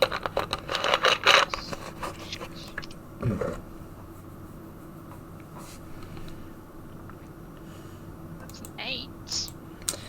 That does not hit.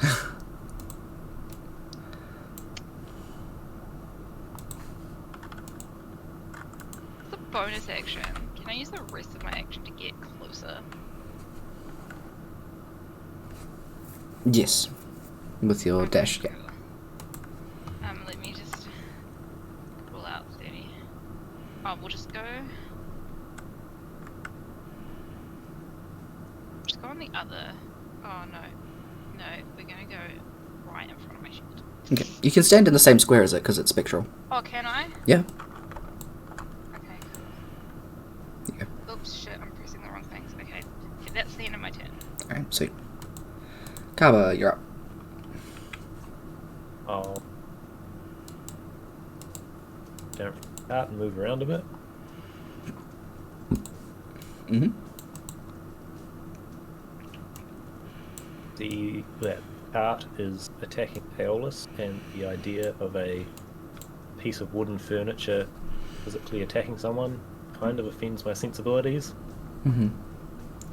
I'll grab a stone from nearby, which I imagine is surely something, Absolutely. and cast catapult with it. Nice.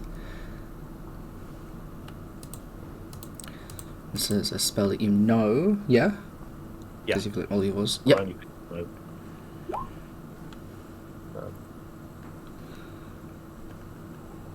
Dex saving. Okay. Sweet, sweet. Using bouncy dice. That is a 20, not natural.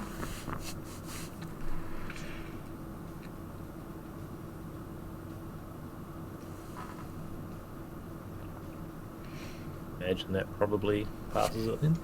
Mm-hmm. It doesn't say anything about when it succeeds. So it's just all damage or nothing. Cantrip style level 1s. Love it. Yeah. Or it means that I missed the rock missed it completely. Sailed right over. given it's a deck save, it's more likely, like, whatever it is avoided the stone. Yeah. Complete.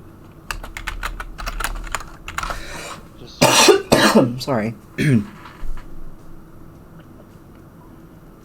Right, turn.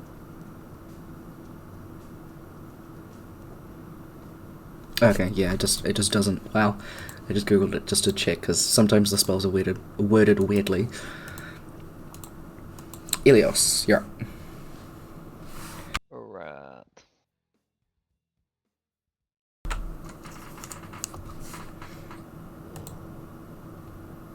seeing as I'm right in front of him.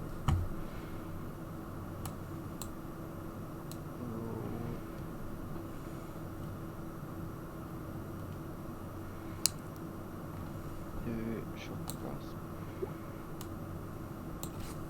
What?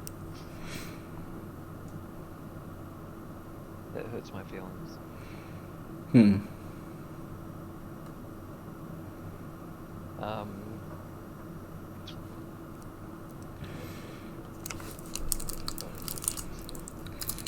So, just roll a d6 for me. D6. Yeah.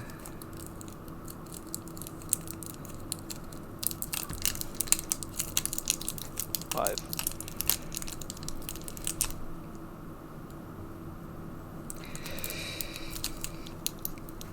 So, that was a roll to hit, yeah? And then, after you roll your damage. Yep. Can you roll the damage, please?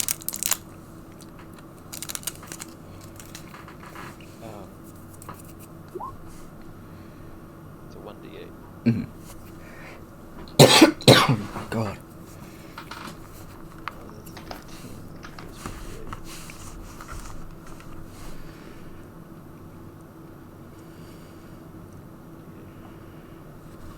Two.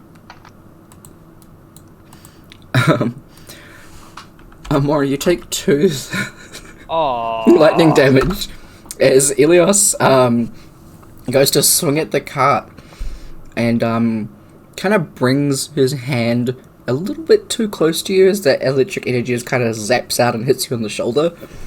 Your hair kind of like starts sticking up. We don't know our house, do we? The only one that does is Rourke. Okay.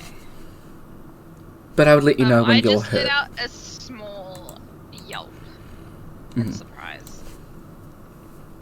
Okay. And there's nothing else you wanted to do for your turn, right? I don't think I have any bonus action stuff. Alright, Rourke, it is your turn. Rourke will let out a very brave and manly sounding yell, not at all high pitched and frightened. He's staring at this abomination horse. And he will bonus action rage, pull out the axe.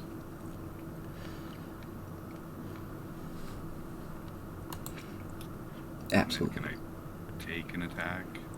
Yeah, absolutely. Just go bring up your thing.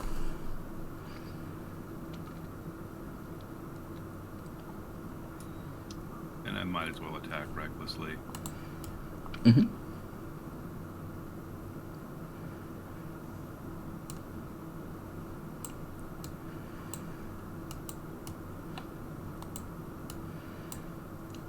Keep that open because that is something that I need to know. 22 definitely hits and 10 damage. Nice. It was a weird, like, horse creature thing with far too many teeth. Just kind of like whinny growls at you. It's really weird. Just makes this weird ass noise that is not fun. At least it doesn't start to talk. It is true. Well, then my guardians will also. Yes, that's what I've got up. Disadvantage on any attack roll that's not against you. Awesome. Cool. Alright, it is their go. This one is gonna swipe at Elios again. Oh, Elios, sorry. Natural 17, so that hits.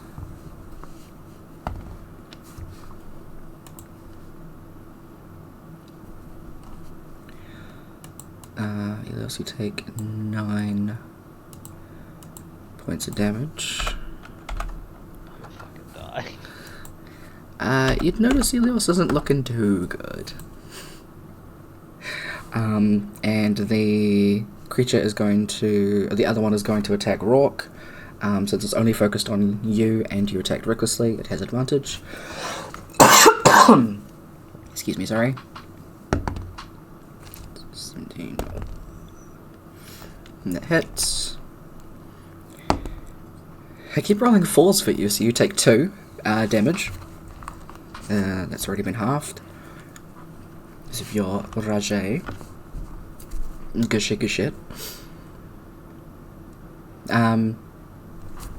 As the cart mimic goes to latch onto Elios, some of the reins like whip around your legs, and you are also grappled.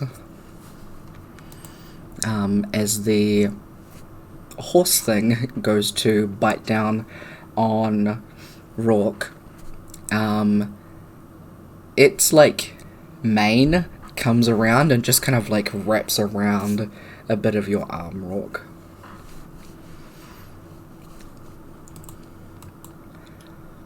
Yes, this is a good time. Yes. Amora, it is your turn. New fare unlocked.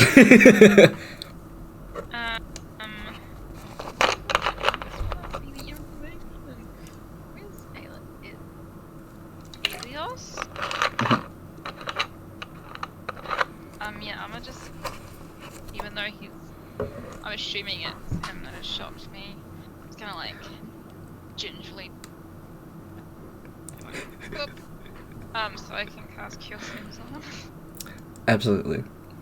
So I need to roll a d8. Roll 8 plus my spellcasting modifier, which I think is 4. Yep. Mm-hmm. Yay. Yeah, 4. Health. That's 11. Nice. And as a bonus action, I would like my shield to try and hit, I guess the horse. Sure. So that's a plus 6. So,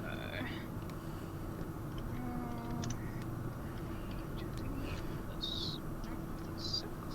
Mm-hmm. That is a 23. Definitely hits.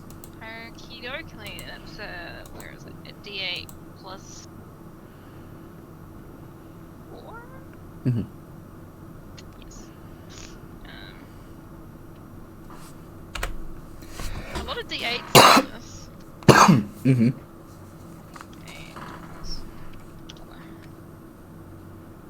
That is also 11. Nice. Good damage. And that's it. That's my turn. Good shit, good shit. I need to say that I put that down. Kaba, you're up. I'm gonna give Aeolus a wide berth. Mm-hmm. Walk around there. Cool, cool. Smack the horse thing with my... Absolutely. You have advantage. Hell yeah. Definitely hits. Eat it. So that's 10 instead. Nice. It's looking hurt. This weird horse thing's looking hurt. By the way. Okay. Elios, you're up. Seeing as I'm grappled, Mm-hmm. Elios would probably just like look at directly, basically just try and look at it directly and scream at it using breath weapon. Cool, absolutely. You love that.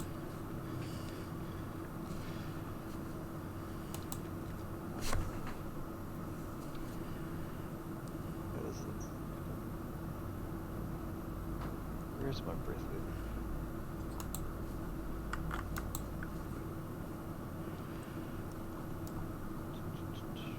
Okay, sorry. Give me a second. I will.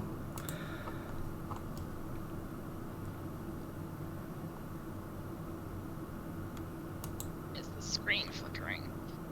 Here you go. Yeah. I hate that. Yep. Yeah. So it's just Constitution saving throw. Cool, so it is. I will quickly put this into your sheet. My bad for not putting it in there. No, you're all good. I didn't notice it until now. Yeah. Okay, con save. When he does get hit by that, Nah, he's pretty much like right in his mouth, so. it's all just going straight into it. Yeah, pretty much. Nice. That is cocked. That is a 18. Creature takes 2d6 on a failed save and half as much on a successful one. The damage includes so what, 1d6? 2. And then just half. Yep, half it. 2d6 half. Yeah. 6. Oh, ignore that. You're good. Alright. Damn, I'm trying nice, to nice. read stuff, but it keeps being annoying. Cool. Alright, so you are still grappled by it, but you do your damage. Nice. And that all for your turn. Yes. Rock, you'll go.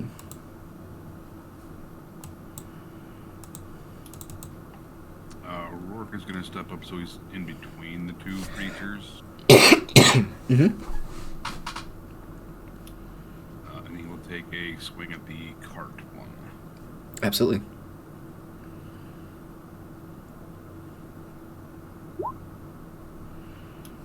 Recklessly.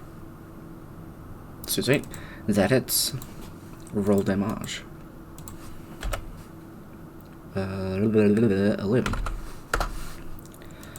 Good shit. Anything else for your turn?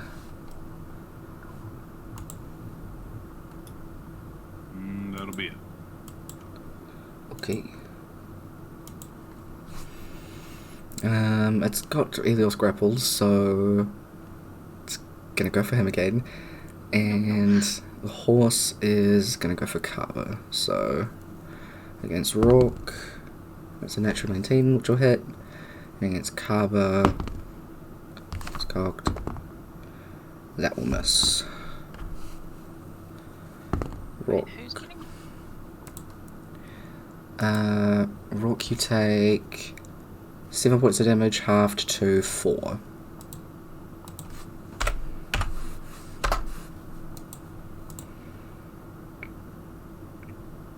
Wait, no, sorry. Why did I say Rourke? It was Elios. No.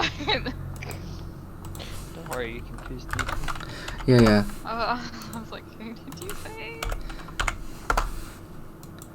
No, I was getting myself mixed up because I was still on Rourke's turn. Okay. Anyway, that is there you go. Amora. I would like to cast Gold on the one that has Alias. Helios. Elios? Ignore the A. Elios. Mhm. That makes it so much easier for my brain. Yeah. So I just gotta make a range spell attack. It is with disadvantage because you're within 5 feet.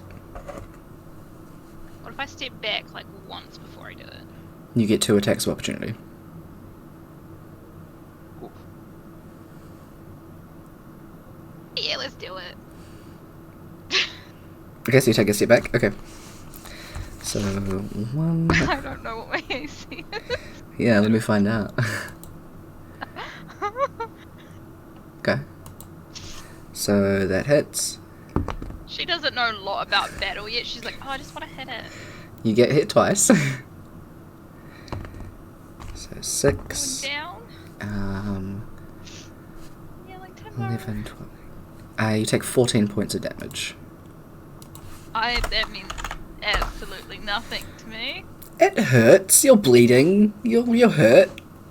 That's fine. We're still gonna cast Guiding Bolt. Cool. Go for it. I don't know if I add anything to this one. I don't. D20 plus D6. I mean 6. Sorry. Because it's a ranged spell attack plus your spell attack modifier. Roll. No, it says ranged attack. Oh no, it does says ranged spell attack. Okay. Yeah. Sometimes I can't read. It's okay. You're good. D20 plus 6. Yeah. It's a 21. Absolutely hits. 46. 46. Hell yeah.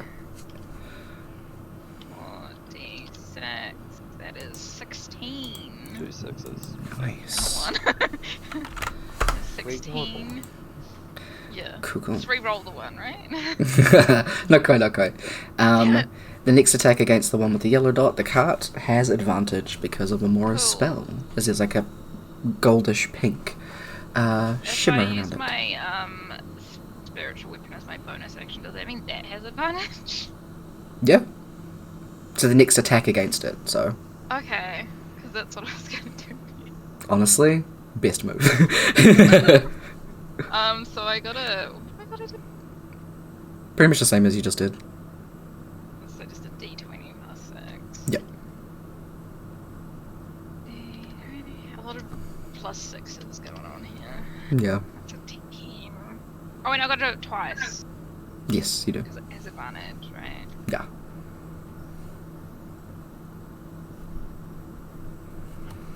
That's a 7. So the Wow. highest is a 10. Okay. That misses. But good shot. I try. Okay. This is the end of your turn, Kaba. Yeah. Oh god. The horse again. Alright. 15 hits. Oh, really? Nice. It's still looking pretty hurt. It's still standing. It's got a little ways to go.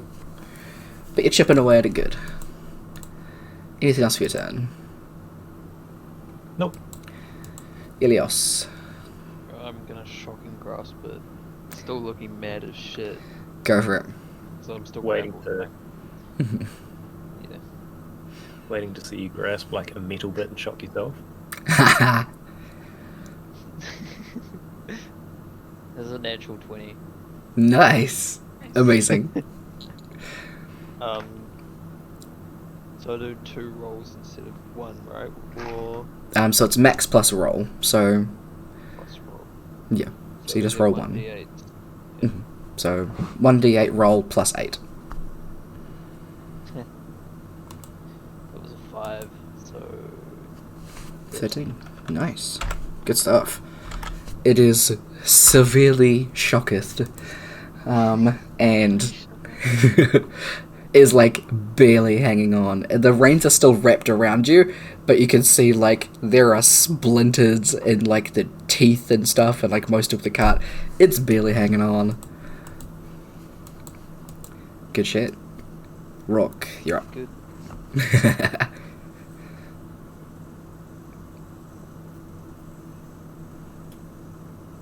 I will swing at the wagon. Hell yeah.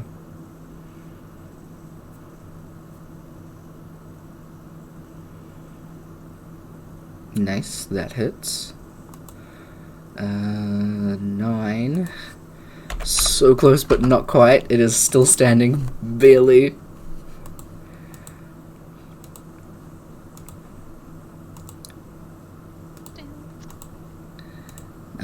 On there go. Horse is going to attack Kaba, and Cart against Elios. So Cart misses Elios. And against Kaba, that is a... that's not what I was doing.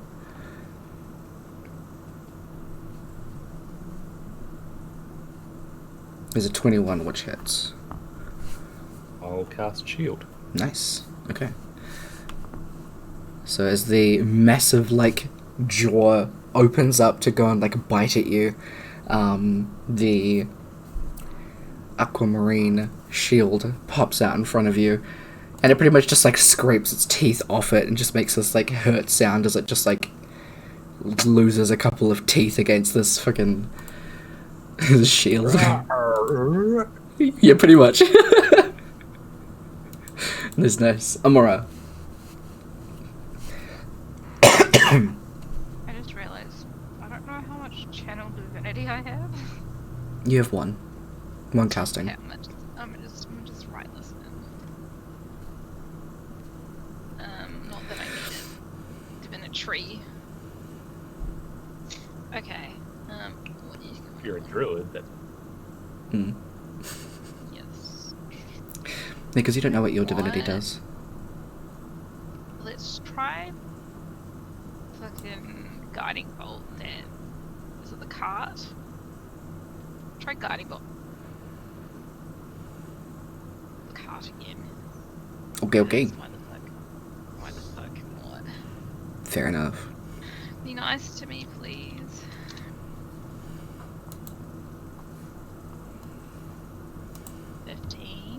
That hits. Yes! Fucking go. Roll 4 d6? Yes. Mm-hmm. That's 10. Nice. Is it still alive, I guess? No, it's not. It starts to, like, crumple and fall apart. Woo! E- In that case. Wait, were you finished saying things? That's right, I do it after your turn. Okay, as my bonus action, can I use the shield to hit the wall? Absolutely.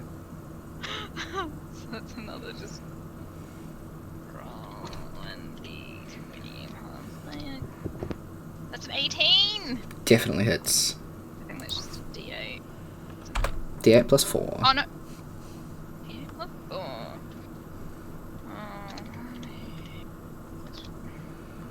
Actually, I live then again. Nice, good shit. Still standing, but barely. Once I get to my turn. Cool. Elios, I need you to roll a dex save as this cart, like, crumples on top of you. Oh my god, I'm so sorry.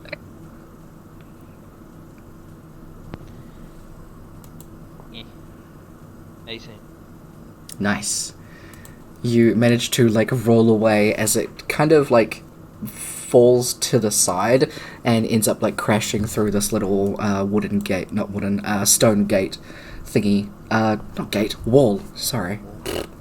A stone wall, and kind of crushes a bit of it. Luckily, not crushing you. You're all good and safe. And also ungrappled. Cover. hit it with my axe. Go for it.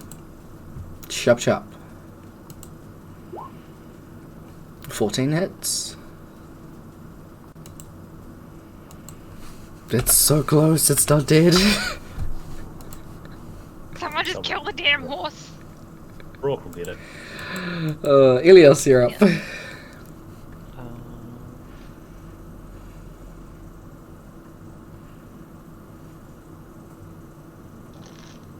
don't want to hurt anyone else, but definitely gonna run over.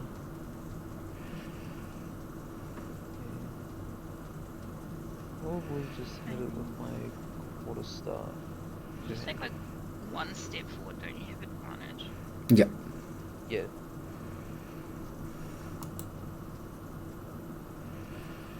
Boink it. That's basically what I'm doing. Alright, 15 hits. Nice, you do more than 3 damage.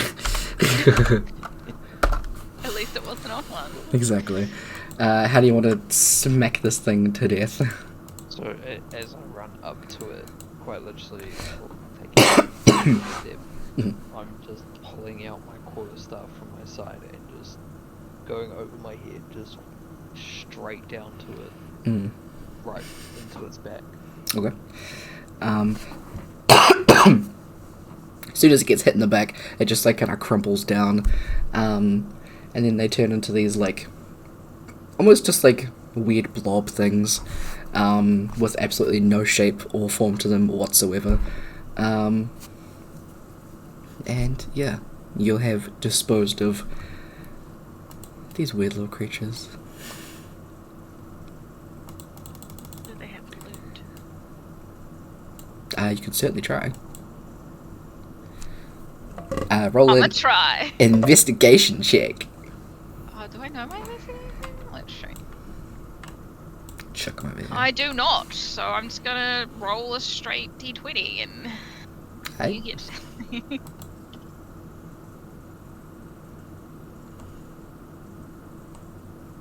That's a 14. Okay, pretty decent. As you're having a look at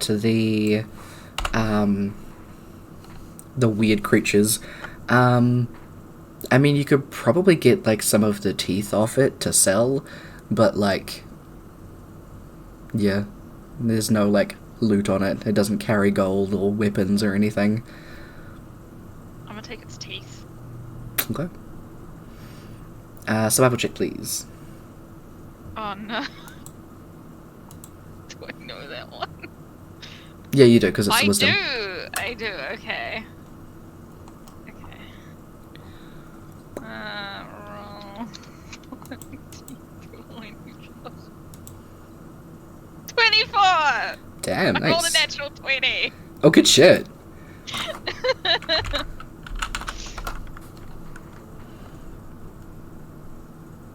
Hell yeah. Alright, I'll say you get like... from 2 of them. 2 teeth.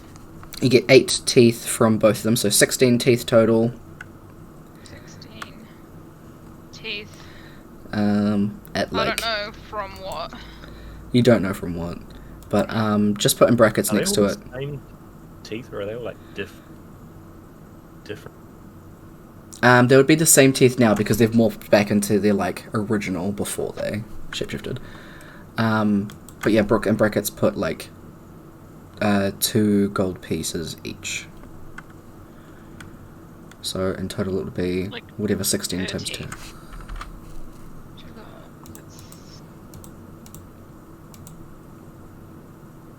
That's something. Yeah. I have a calculator on my phone. You say 16 times 2. Well, like, Yeah. 32. 2?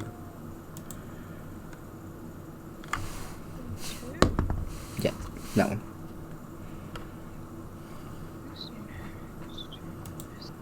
I'm not good at math. You're all good. 32 gold total. Nice. Cool. Yeah. Alright. As you'll get back up onto the cart, you can continue your travels. I'd How like hurt to am I? inspect the horse on our cart first. Incredibly fair. Make a nature check. That was suspicious. Oh yeah. You have a look at the horses that are there. The gnome man just kind of like looks at you weirdly and is like, "Oh, you don't have to worry about them. I've known these two for years. They're fine." Upon hearing that, I will immediately inspect the gnome man as well. He just kind of leans closer to you as well. He's just like, "Huh?" Start poking me. Everything seems fine. They don't seem weirder than any other random stranger that you've met. That's a good point. I hop on cart happily. How hurt am I, Tyler? So you are Well, I mean, you're hurt, so you're not like bloodied. So hurt is about half health. Bloodied is low health. Cool. Yeah. Elios isn't doing too bad. Oh, I did heal the man. Mm-hmm. I'm gonna do a slow walk back to the cart though, still being pissed off that I was grappled. He's Still angry at a some walking things. stick. Yeah, quarterstaff is a walking stick. Fair enough. Cool. You should be actually impressed with yourself. Grappled by a car. It's not something you hear very often. Can I ask the gnome if he knows what those things were? Oh yeah, they were mimics. I see them around all the time. Yeah, they like to take shape of random things and pop out at you. Normally take the shape of chests, gold. That was an odd one. People. I feel like Elios would note this down. Mhm. I don't know if Carver would have as well. Check chests for mimics. But not so much people. Though it would be probably more doppelgangers and changelings, is if people transform and stuff. I'm gonna continue asking this man questions. Yeah, Because he keeps bringing up something new. yeah. So I'm gonna be like, oh, what's that? What's a doppelganger? What's a tiefling? Mhm. Cool. Where do they come from? What do they do? He'll just keep answering. Every now and again, he might just be like, "Oh, I don't know too much about this thing, but I know this about this and stuff." So, Keeps bringing up something new every time. yeah, yeah. So it pretty much just becomes like a chain link of like, "Oh, well, changeling. Oh, changelings are from the Feywild. Oh, the Feywild is this thing, and this thing in the Feywild is this thing, and this thing from that thing is that." Yep, it's a long ride. Oh, when you're in your Feywilds, don't say your name. He probably would say that, actually. Yeah, never tell a Fae your name. Never have a welcome sign at your door. Mm-hmm. Yeah, so just kind of random stuff like that. And you get to Oranshire at about midday. So Oranshire is like a bustling city. It is a large town, so whereas you'd been in Holbeck for quite a little while, this place is just running with people. Like, they had a very tight-knit community in Holbeck. There are people everywhere here. It's kind of overwhelming. There are, like, clusters of people roaming around, and there are carts going up and down the road, people on horses, people on bikes, people just running all over the place, shops galore as you go down into the town. The gnome man is taking you directly to the docks, so you're pretty much just riding along the inside as you're going through the town. You see there are shrines to the nature goddess, the life goddess, and the waters goddess. So Maelstrom, life and nature. Oh no, sorry. Okay, it is just waters, sorry, because there's waters and then there's Maelstrom. So it's nature goddess, life goddess, and waters goddess. Sorry. Confusing myself with my own gods and lore. You did make up a lot of lore. Yeah, and it's only getting, like, more for the next freaking planet. Anyway. Why do I do this to myself? Anyway. Like two. Chose this life. I did, apparently. There's a pretty decently sized arena here. It doesn't look to be anywhere near the size of the arena that you saw in your vision, Rourke. Like, it's probably about like half the size of that arena. You said, can you really call it an arena? Up to you. But you still kind of see it and are like, oh, that's pretty neat. There's a massive lighthouse here that is close to where the docks are. Guard halls, guild halls, banks, and libraries, magic shops, all that kind of stuff. There's a lot of stuff down here.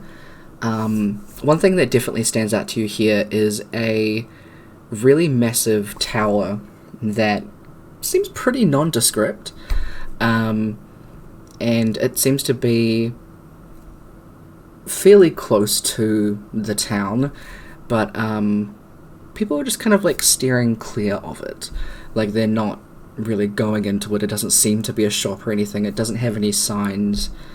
It's just kind of a tower there. And We notice this tower. oh yeah, definitely. I'm gonna be like, what's that? And point at it.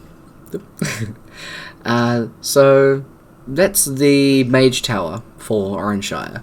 So in a lot of the large towns, there's a specific tower for the continent's highest mage.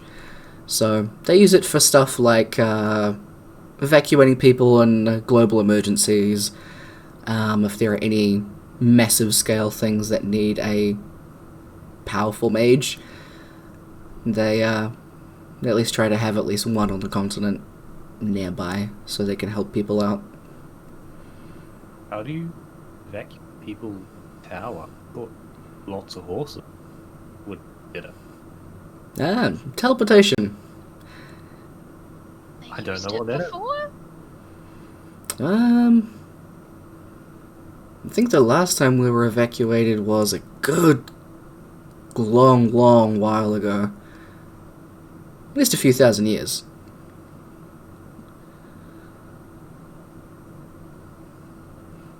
That's so cool. Yeah, the mages came together and apparently created like a demi pocket dimension. Yeah, so that's where they take everybody to keep us all safe. So, are these mages tailors as well? So they're making pockets as well as Not like that. I imagine some of them might have that kind of hobby. Each to their own. You can tell this completely goes over his head, but he's just like, oh yeah, maybe. Fucking literally. It's fucking People great. taking things literally is just like the funniest thing to me. I mean, if I don't know what anything is, then it makes perfect sense to take everything literally, right? Absolutely. Fully. Really funny. A dimension made of pockets. Mhm. You're just like, do they make a lot of money, from making pockets? Do they make t-shirts seriously. as well? Or they just make Yeah. pockets? Yeah. Why don't they make women's pockets bigger? It's quite a holy sort of a Women's have profession, so surely priests can do one too.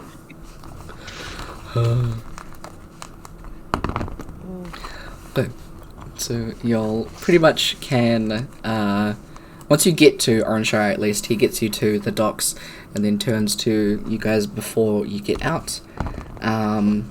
So that whole ride will be about 5 silver.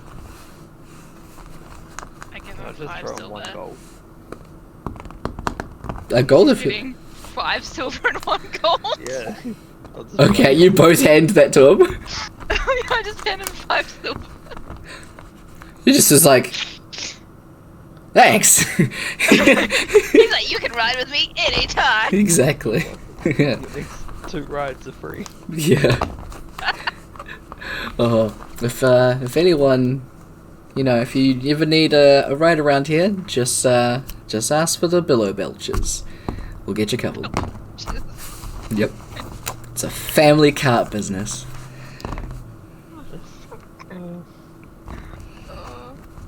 Hell yeah. Cool. So y'all can get on the boat. For this trip to Shadowfen, it'll cost each of y'all 2 gold, because it is a 9-day trip. Does that include It does. Does it include alcohol? No. It just immediately made me think of cruises where they're like, it includes food, not alcohol though. You Yeah. can add an alcohol package if you want. Funny thing is, no. Could you imagine if that's how it worked? Jesus. Did you say a cost for the trip? Or just 2 gold. 2 gold each. oh, okay. Oh, cool. All good. Yeah, so 2 gold each as you get on board. You can take your stuff in. The boat's pretty simple. It is massive though, because it is taking quite a few people. It has a few layers to it. The sleeping quarters are one of the lower layers, where they have just a bunch of rooms. You all have your own individual rooms. They're pretty simple. There is a cafeteria that is pretty much stocked full of like buffet foods and stuff like that, for people can take as they please, or they can take out a menu and order from there. There is a bar and entertainment if you wish to purchase any drinks. That is a purchase that you'll need to make. But you can see as you're kind of roaming around this little ship that the most common entertainment playing each night is a orchestral bard group named the String Souls. So they just kind of have like a really small stage in the dining area. They just jump up there and jam. Is it like, what sort of music? Is it like big orchestra music? It's not like a big orchestra, but they play like... We're talking about like classical music? Classic, They yeah. play- Yeah. And it's all like stringed stuff. Nice. Amora's definitely gonna dance by herself today, even though it's not exactly... Hey, that's totally fine. You are joined by some children who think that's fun. Who just Nice kind of... time to make friends with children. Hell yeah. Upgraded from a rat to a not child. At all. We're not gonna kidnap them. Oh my god. I'm not gonna kidnap them. It's just funny. It's went from a rat to a child. One day she'll make an adult friend. One day she won't have friends that paid for her. One day everyone will just leave. Oh my god. But Or she dies. Just randomly turn around and just fuck off. There's like 3 options. Everyone leaves, she dies, or everything's fine. Well, special option number 4, she adopts everybody. She adopts all the children. All the children, all the animals. She is just a walking petting zoo and like animal and child shelter. She becomes like the Pied Piper. Except she uses like animals to Yes. get children. Oh my god. What was the travel time from Holbeck to here? 9 days. From Holbeck to Oranshire was half a day. Half a day. Yeah. And then Oranshire to Shadowfen on the boat is 9 days. So you arrive in Shadowfen on the 18th of Mystic Vale at about midday. Is there anything anyone wants to do on the boat in particular? I would probably just go around and get to know a few people, not a lot of people. Cool. Other than that, stick to myself. Fair enough. You see there are a couple people that are just like reading random things that you'd go up to and talk to them about, so you'd have to like pleasant conversations just about like random books that people are reading. You get a few like recommendations. Is there any that I would turn around and be like, I've read that one? The short time that I've had memory. The short time that you've had memory. You know what? Roll a d20, and if you roll the same number as me, I'll say yes. Oh jeez. Alright. I'll laugh if he does. 16. I got 19. Oh, so close. There are a couple of them that sound like familiar. You're like, maybe. I'll take note of it to, like, check it out again to see if I remember anything from it. But none of them that you're like, read that one. Yeah.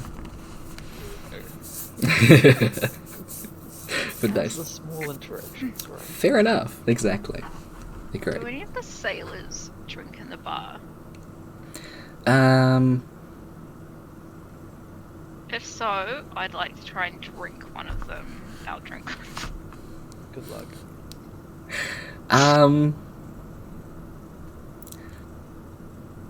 Probably not, because it's not that kind of boat. Alright, someone's gotta, like, sail the boat, right? That's a sailor. Yeah, the captain, who's consistently sailing the boat during the daytime.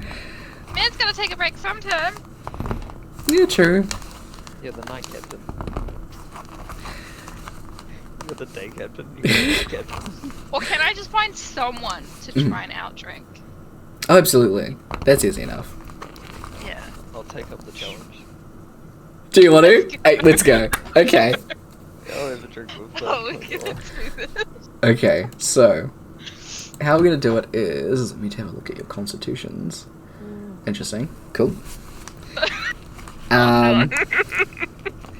So the first, like,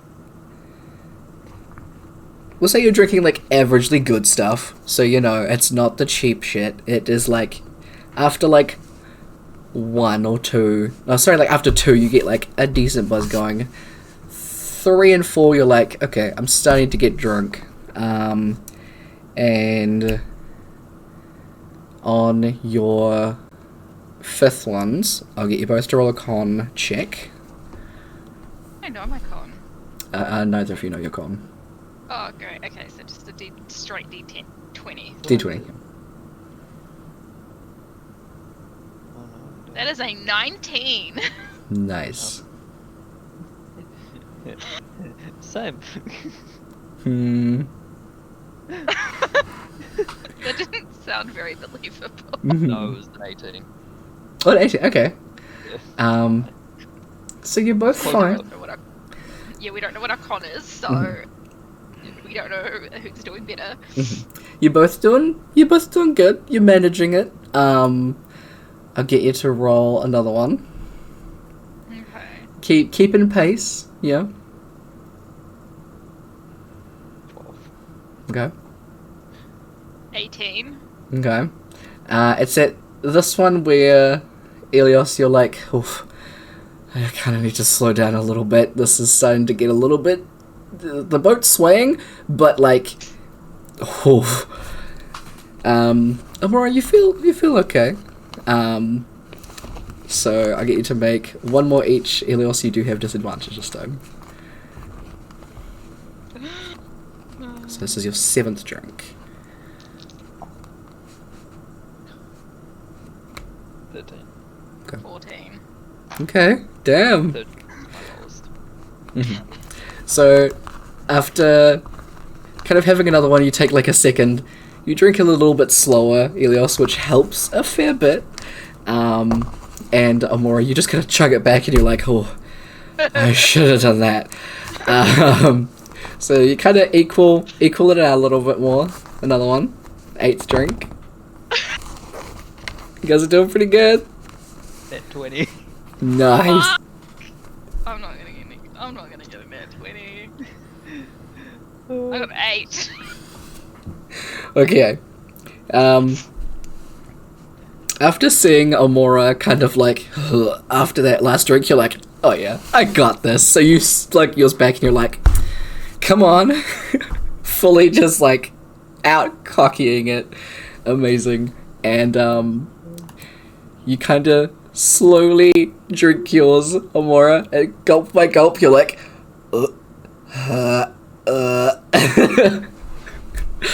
and I'll get one more. Elios, you have advantage. Amora, you have disadvantage. Oh man. 9th drink. 19. I can just roll 2d20, right? And it'll give me 2 different numbers. Yeah. That's a 9. Fuck, I rolled a 19 for the other one. Okay. A as long as I keep it down. Mm-hmm. You're keeping it down. It's just, it's getting rough. Elias, you're fine. This is like drinking water. You're totally fine now. I'm not doing so well. I'm doing perfectly okay. Yeah. So we'll say if it kind of keeps going like that for the next little bit, then probably you get to about like your 13th drink, where it's like, Elios, you're kind of just feeling done. Amora, you are struggling. You're keeping it down, but you only get through half of your 13th drink before you're like, if I keep going, I will throw up. I'm just gonna be like, Helios, do you see that cute person over there? And then try and just tip the roast up like he's not watching. I'm trying to distract him so he doesn't see me just Okay. doing it. Make a deception check with disadvantage because you are hammered. I don't even know I know my deception. You do know your charisma. Do I? No, it says I don't. I thought you did. But I don't know if you know whether or not wait. you have thing. It's 11, so that means it's It sure is. so okay. 2d20. It's a 3. You shouldn't even have to roll. You know for a fact that she's so trying to bullshit you. Is there actually a cute person in the corner, or is there just no one there? It's like a tree. I mean, with a 3... Roar. Roar. It's Carver and Rock's then. Yeah. They're just kind of sitting in the corner chilling. They're just like, the direction that you're pointing in is them. Pointing at us, we overhear it. I'll look up at Rourke and think, you are kind of cute. Yeah. Yeah. I love it. Oh, beautiful.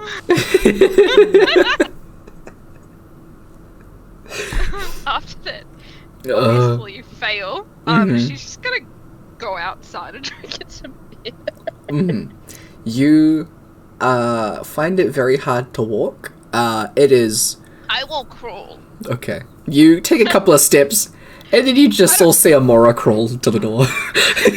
I don't care about social etiquette. I don't know about social etiquette. Can I help? You can help her, yeah. That would go over to help too. Okay, cool.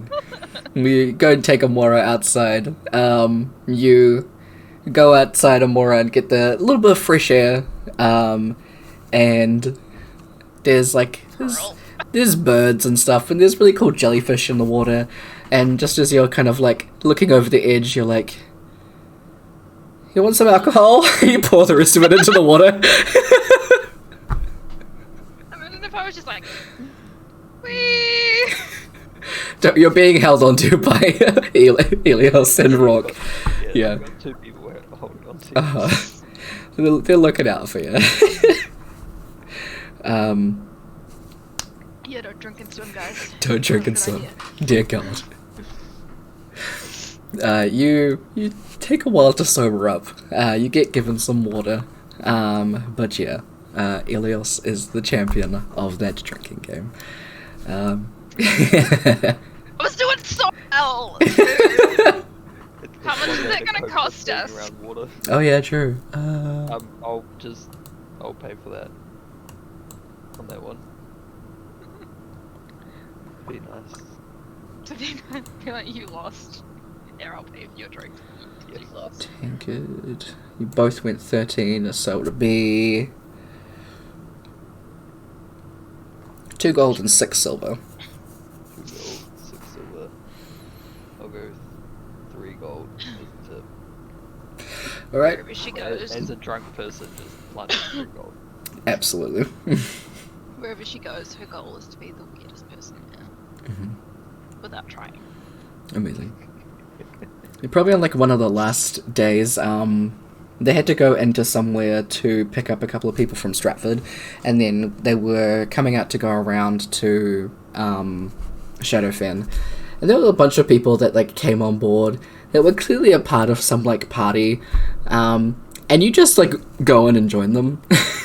Yeah, let's party. Let's fucking Yeah, go. they're you don't know what they're doing. I'm pretty sure you overheard something. Advice.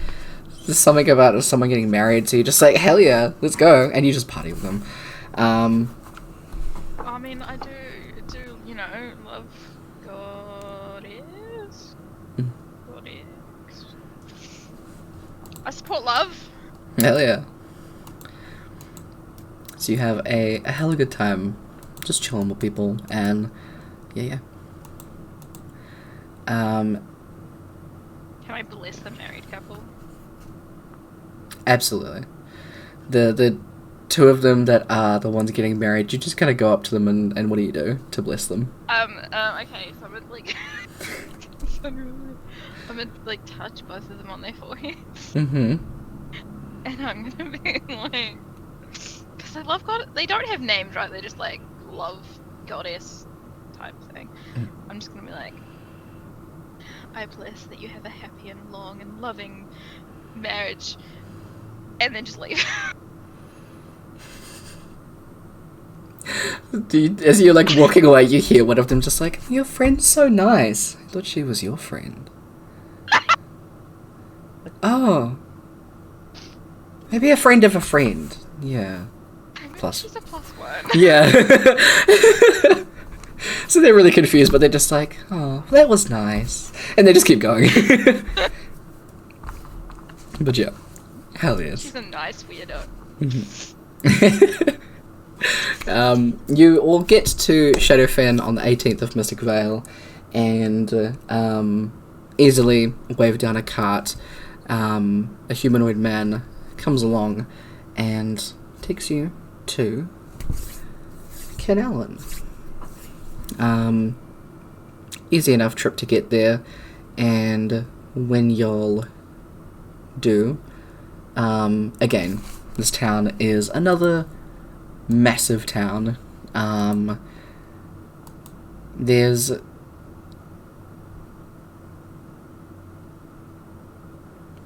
actually, one second, I need to when you're in Shadowfen itself, roaming around to get a cart. Yep. There are a couple of places, like, obviously the shrines are the things that stick out the most to a lot of you, because they are these massive buildings with stained glass and, like, very specific coloured lights, so they stand out. They're, like, kind of like beacons. And this one has the Maelstrom, so demigoddess of goddess of the Maelstrom, demigoddess of the waters, demigod of the Wildstorm, and there's one that you find out is just called the Unconditionals. And the building that you go past, the stained glass, is of a female and male standing back to back in this like massive array of pinks, purples, and blues, greens, just like a rainbow of colours, and it's a lot of people that are around this building do have a lot of the symbols similar to Amora and Rourke, the demigoddess of love. So it seems that these two seem to be intertwined in some way. Yeah, you guys jump on your cart and continue to immediately upon getting into this town, like I said, another massive town. You can see there is another one of the lighthouses. There's a mage tower here as well. There are shrines to the demigoddess of nature, the god of glory, demigoddess of life, and the demigoddess of love. As well as like massive other places like the hospitals, there's a brewery, banks, stuff like that. And there's also a museum here.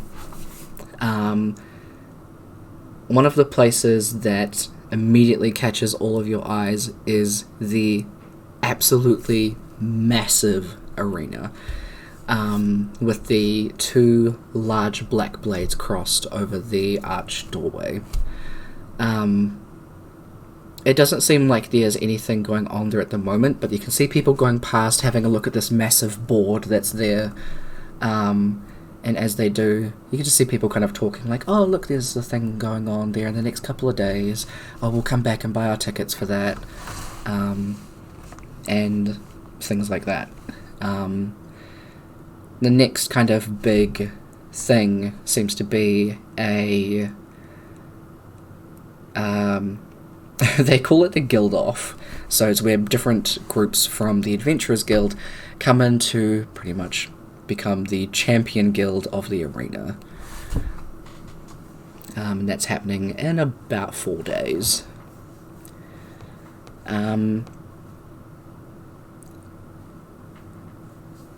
As you are continuing around here, you actually get stopped not too long after going past the arena by kind of a group of guards that stop the group of you and point to Rourke and Amora. Hold on. And they pull out this piece of paper and look at it and are like, yeah, this is them. Where have you been? They know me as well.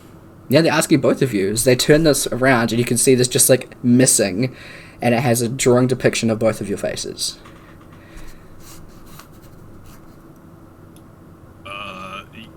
Yeah, I mean that's a really good question. We just came from Holbeck. Don't really know how we got there, or where we were before that. Okay. Like, lady, wait, was it sand or ice? Sand. I think it was sand. There was a lady, and there was a lot of sand. Yeah. In Holbeck. No. It was before Holbeck. It was like somewhere not Holbeck, and ended up in Holbeck. None of us know where we were. Yeah, we didn't know our names for a while. And it looks down at the piece of paper, looks like squints at some of the fine print. Why don't you come with us, and we can, we'll take you to the people that put out the missing stuff, because they're your parents. They've been pretty worried about you. Okay. We get to meet Mom and Dad.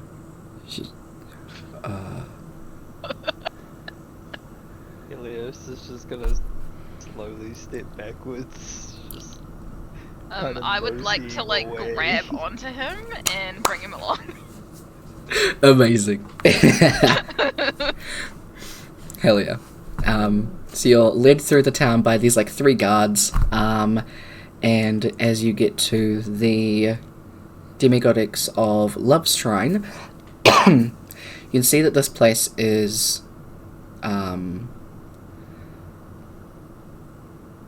it doesn't look like it's been open for a little bit.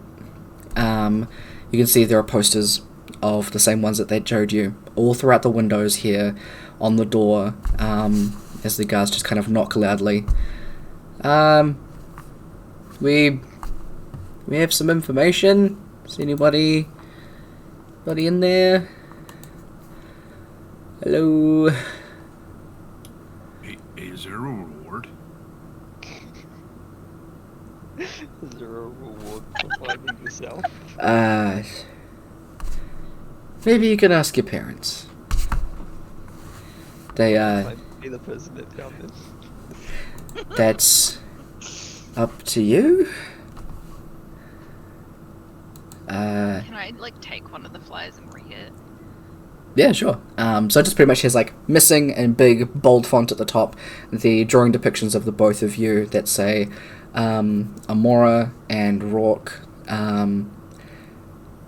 Something that I forgot to check with you guys, the two of you, was if you had come up with a last name.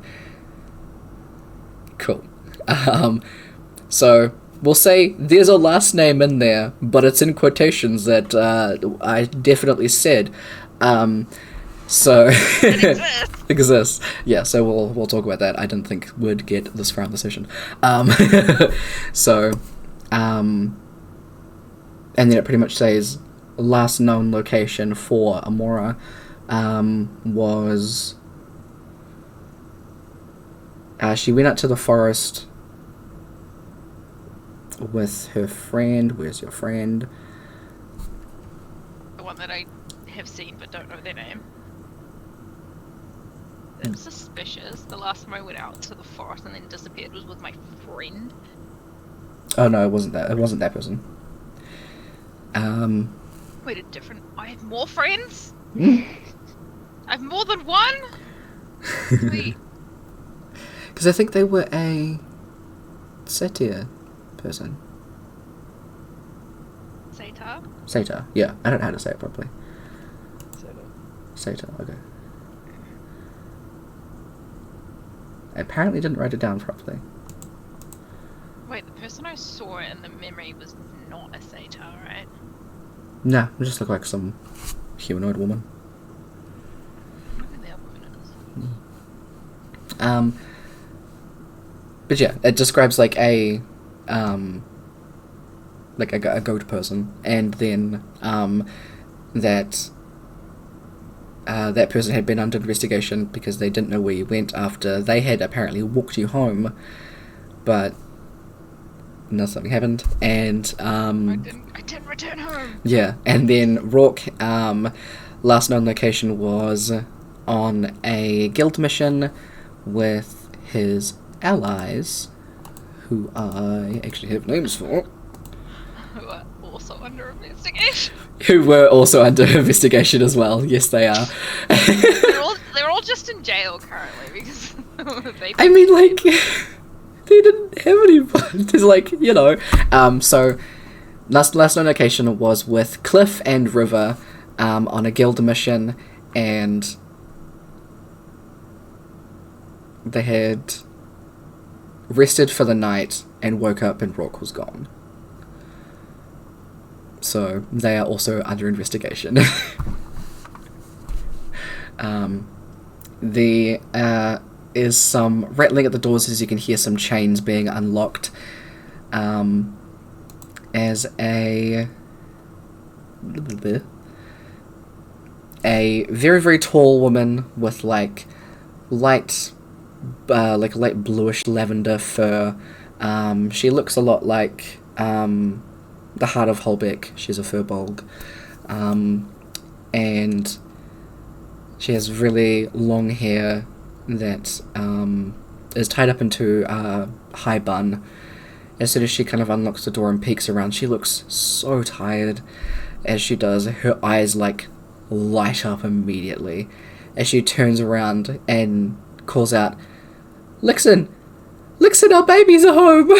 It, like, throws the doors open and, like, grabs the both of you and just pulls you in for a massive hug. She is so tall that, Amora, you're pretty much, like, hugging her waist. Rourke, you're a little bit taller than her, so you're just kind of, like, you know, you've got your arms around her shoulders, but she is just, like, holding the both of you so freaking tightly as this, is probably around, like, just 6 foot,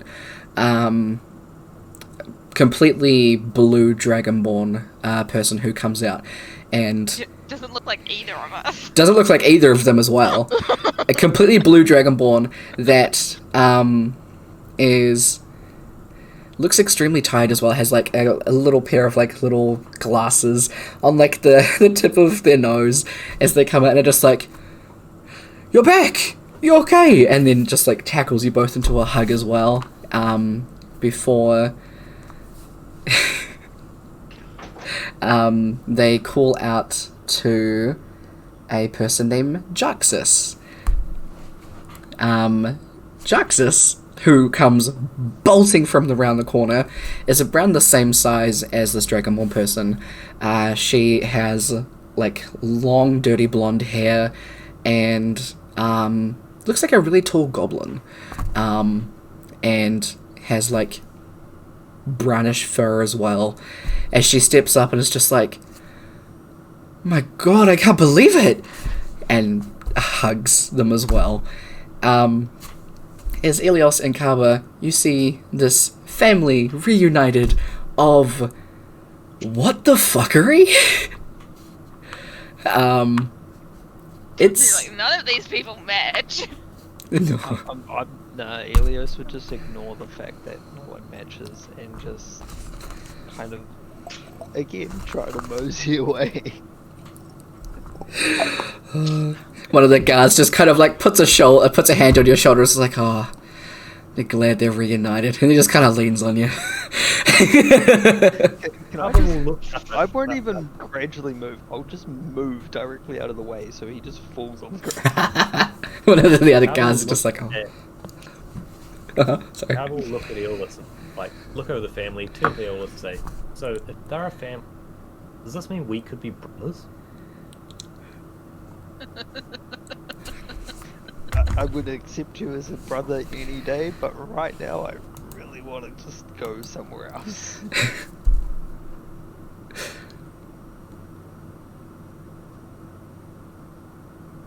Where are you going? Anywhere but here.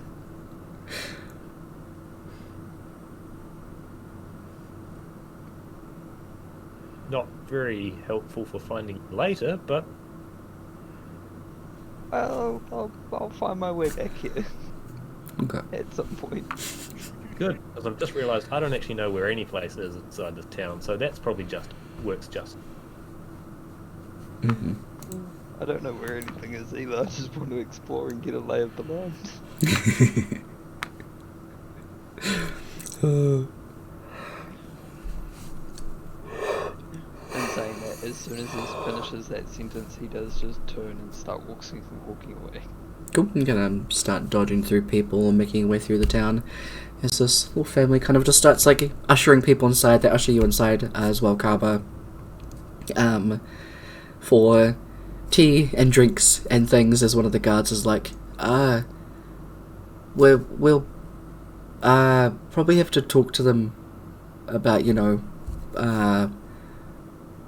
the head investigator of this, missing persons thing, because, we have a couple of people in, under investigation still, who are probably innocent. The Jaxus, who you get introduced to is like, or Kaba is introduced to, is the older sister. She steps up and is like, yeah, I'll come down to the station and handle a fair bit of it. I'll talk to these guys and see what's happened and then pass on the information. Jaxus, we can't have you interfering because, this is to do with your family.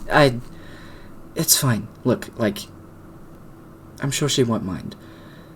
She's kind of had a problem with you interfering in the investigation.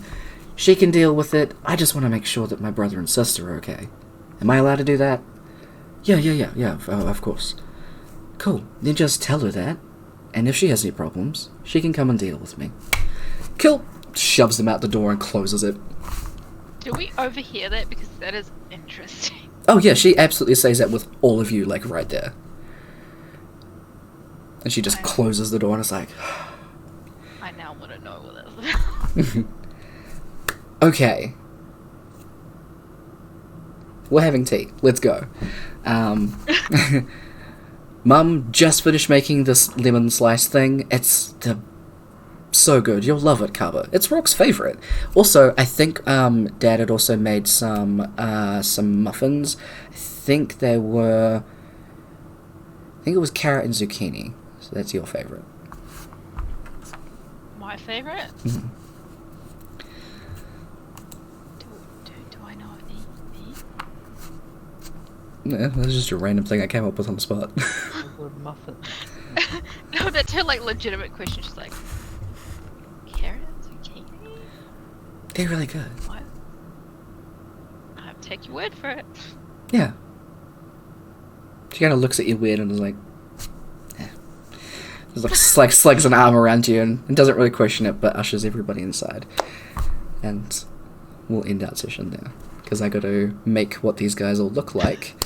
And probably have like a last name for you guys. You're like, you guys got too far. That's all good, it's all good. Bitchy. Oh, Hell yeah.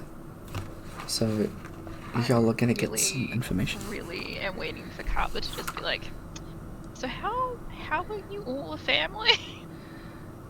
I'm just Carver's waiting. basically accepting it. I'm waiting Seem for weird, Bro I to think. turn to cover and be like, where did Ilios go? It's so funny to me that everyone just accepts it. Absolutely. They're just like, okay, whatever. Yeah. Absolutely. I'm gonna question it. Fully. Why not? Especially after like seeing the Harangon doctor, he's just assuming something like that going on. Yeah. I'm gonna question it because apparently we're twins, but we look different. And now seeing our parents, I'm like,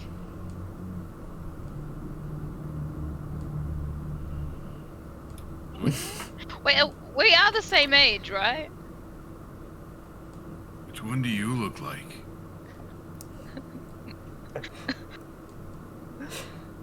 Blissfully unaware.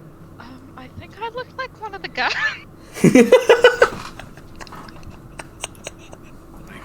The mailman's daughter. Oh my god. Like Mom and I are both really tall, but that's kind of it. Amoro's the mailman's daughter and Brooke's the milkman's daughter. Milkman's son. The mum just like slept around because like the dad's infertile or something, and they decided that was the easiest way to Blasphemy. get kids. Ah. And they're actually like a year apart or something. Oh my god. Excuse me. It's Amazing. Ooh. oh shit. Okay. Well, that is our session. So we'll catch y'all next week. For a little bit of lore. A little bit of where a couple of our characters are from. Who they might be friends with. Exactly. Yeah. Maybe. You get to catch up and meet them all. And I gotta make them. Did we give the Satar a name? No, we didn't. We should definitely have his first name as like something really basic, and then his last name be Tumnus. Jeff Tun. Jeff Tumnus. Tumnus. Thomas. Tumnus because it's from like Narnia, Absolutely. and that was the same thing.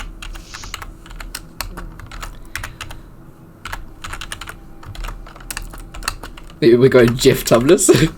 Yes, we are gonna call him Jeff Tumnus. So we can also be like, my name is Jeff. Jeffs, His you're first under words are arrest. gonna be like, my name is Jeff. Yeah. My name is Jeff and I'm innocent. Please let me out. That's all we hear. That's all we hear. Amazing. Hell yeah, hell yeah. Oh, I'm in a really silly mood. I cannot wait for you to meet Cliff and River. You make Turns out they're chaos like duo. Like, you thought Coldar and Bo were good? I love making chaos duos. I It's just fun. like being chaos incarnate. Oh, absolutely. You're very good at it. It's I amazing. can't do it in my real life, so I gotta do it in the games. Absolutely. Gotta let it out somewhere. It's a good time. Exactly. So, I believe that y'all are at... What is it, 4,600? I think. Yeah, I think that's Were what we we're at. wait, when was 5? 5 was like 6,000 something, right? 6,500, yeah. So, it won't be this one. But you'll get pretty close to it. You were 4,600 currently. Sorry. Yeah, so it'll probably be the end of next session that you guys will level up. Because that's when a lot of the actual plot stuff starts happening, because Nim Yay! might be back. We're getting into chapter 1, guys. This is all just introduction. Yeah, this has been epilogue. That's Epilogue. no, that's the Oh, right. What's this thing at the start? intro. Prologue. Prologue. That's Oh. the word. It's got this pro in it. It's the I always get it I've already mixed up. finished. Even. Great timing. We started from the end. Yeah, we're going backwards. Time travel. Mm-hmm. We The Benjamin Button. at a porthole on the way back to the mainland. Oh my god. Mhm. Back in time. The 2 days after they went missing. Spoilers. We're gonna have like the, you know that TV show that's So Raven. We're gonna have like those sorts of flashbacks by just standing there and it goes. Whoosh. Yeah. I wouldn't be surprised.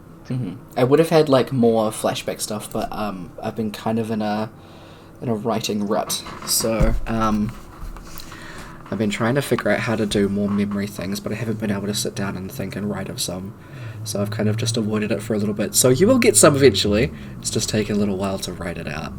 So sorry about that. If you need some help, just let me know. I'll see.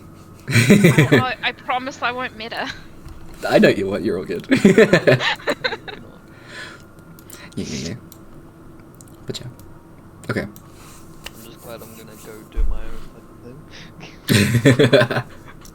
Yeah, you'll get to meet some more people. Yeah, Helios is just like, I don't like people. I don't like people, but I'm gonna go mosey around a crowd for a bit.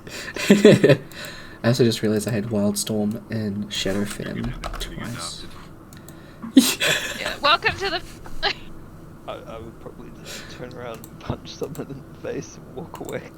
Oh my god. Nope. I'm out. Thanks, bye. Thanks for the option, but nope. Oh, good shit, y'all. That's a no from me. So I'll probably try and suss out a time with Kev and Brooke just to chat about some stuff. And yeah, a lot of the stuff that we've already kind of talked about, but see if there's anything else that you wanted to add or anything. Yeah. Just before we jump into explaining stuff about y'all, just to make sure that you're all cool with it and that it'll be a good time for y'all. I'm free pretty much whenever. Cool. Sweet as. We'll just make it work with time zones. Yeah. Yeah. Time zone witchcraft we have. Mm-hmm. God. Currently, just after 5 a.m. for me. Oh my god. Jeez. That is Yeah.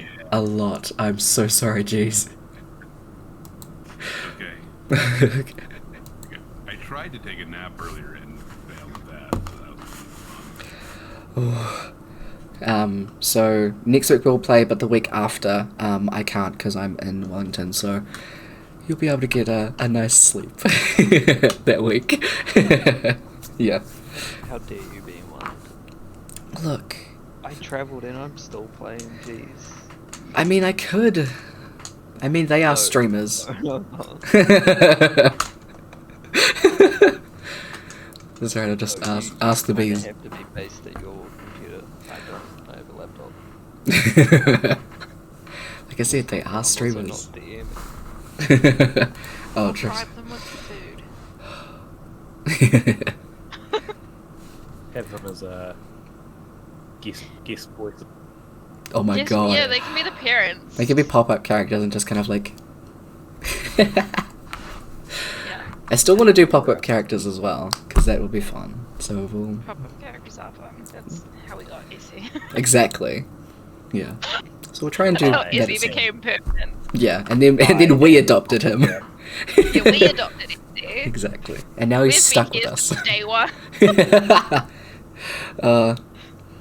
We have been We're here since day gonna, one. we're gonna be like old, and we're gonna be like, this is campaign 50. Wait. Does that make the other two from the other campaign? Did that make them my absent fathers? Yes. Adopted? Yes. Yeah. They could be absolutely. That sounds. Oh my god. We've been through a few people. Look. It's I will rough. Stick around. Thank you. Don't worry, I will hold you at gunpoint. I'm kidding. No. I know kind Be of careful, I where might you like live. Gosh. You already told us where you live. We just have to find a house. Mm-hmm. It's not that hard to find. Sorry, I'll ask Brett. Doesn't know anymore. Damn it. I'll All we have find to it. do is go to where he said, and Mhm. then just be like, stand somewhere and just look for him. Mm-hmm. True. Yeah. Just look for the swag pirate. He's got set out at a crowd, right? No, not really. I stand in the crowd. Well, same height, right? With Brooke. Stash and you're long. You'll mistake me for a girl. You come up to me and be like, "Yeah, I think he's got that long of hair." You're like, I mean, "Oh, there's no, not never that mind." many girls I know that have a mustache like that. I was meaning from behind. Oh, from behind. Oh, yeah, maybe from behind. I don't know. I'll just wear a mini skirt and a tank top. Really confused. Slay. Amazing. Hell yes. Stuff a bra with some tissues. Oh, ow, my face. Oh god, okay. Get the fuck out of here, y'all. Okay. Yeah, thanks for playing. Everybody. Have a good sleep, Bye. everyone. See ya. Okay.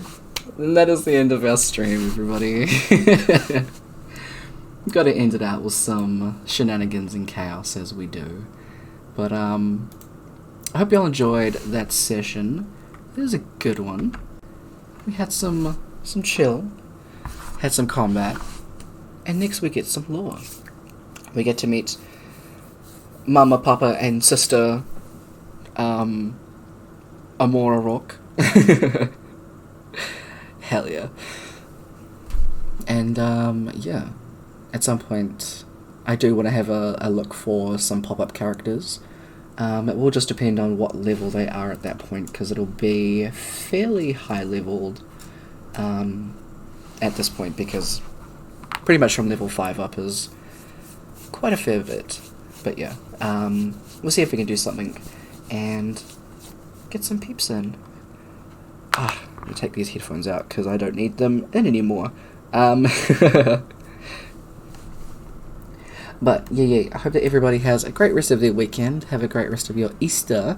If you do want some more D&D shenanigans, on the 12 Bees in a Hat channel tomorrow, we are going to be playing D&D for a hella long time. I think we're starting around 1, and then just going till late. So, yeah, if you want some extended D&D stuff,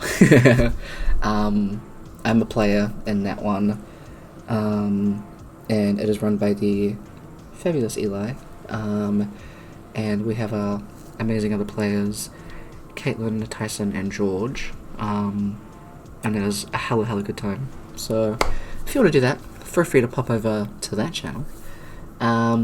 Again, thank you to Cool Cat for the raid and the bits, big Preach friend, and also to Fallen Guy 54 for the follow. Thank you. I'll try and get back into gaming. I just haven't had very much energy recently, so kind of been conserving. Also, this past Tuesday I was feeling pretty sick. So, hopefully we'll be able to get back into Night in the Woods, get that game finished out, and then jump into the next one, which I don't know what it'll be. We'll figure it out together. But yeah, take care everybody, take care of yourselves, take care of each other, pressures all around. Have good. Bye.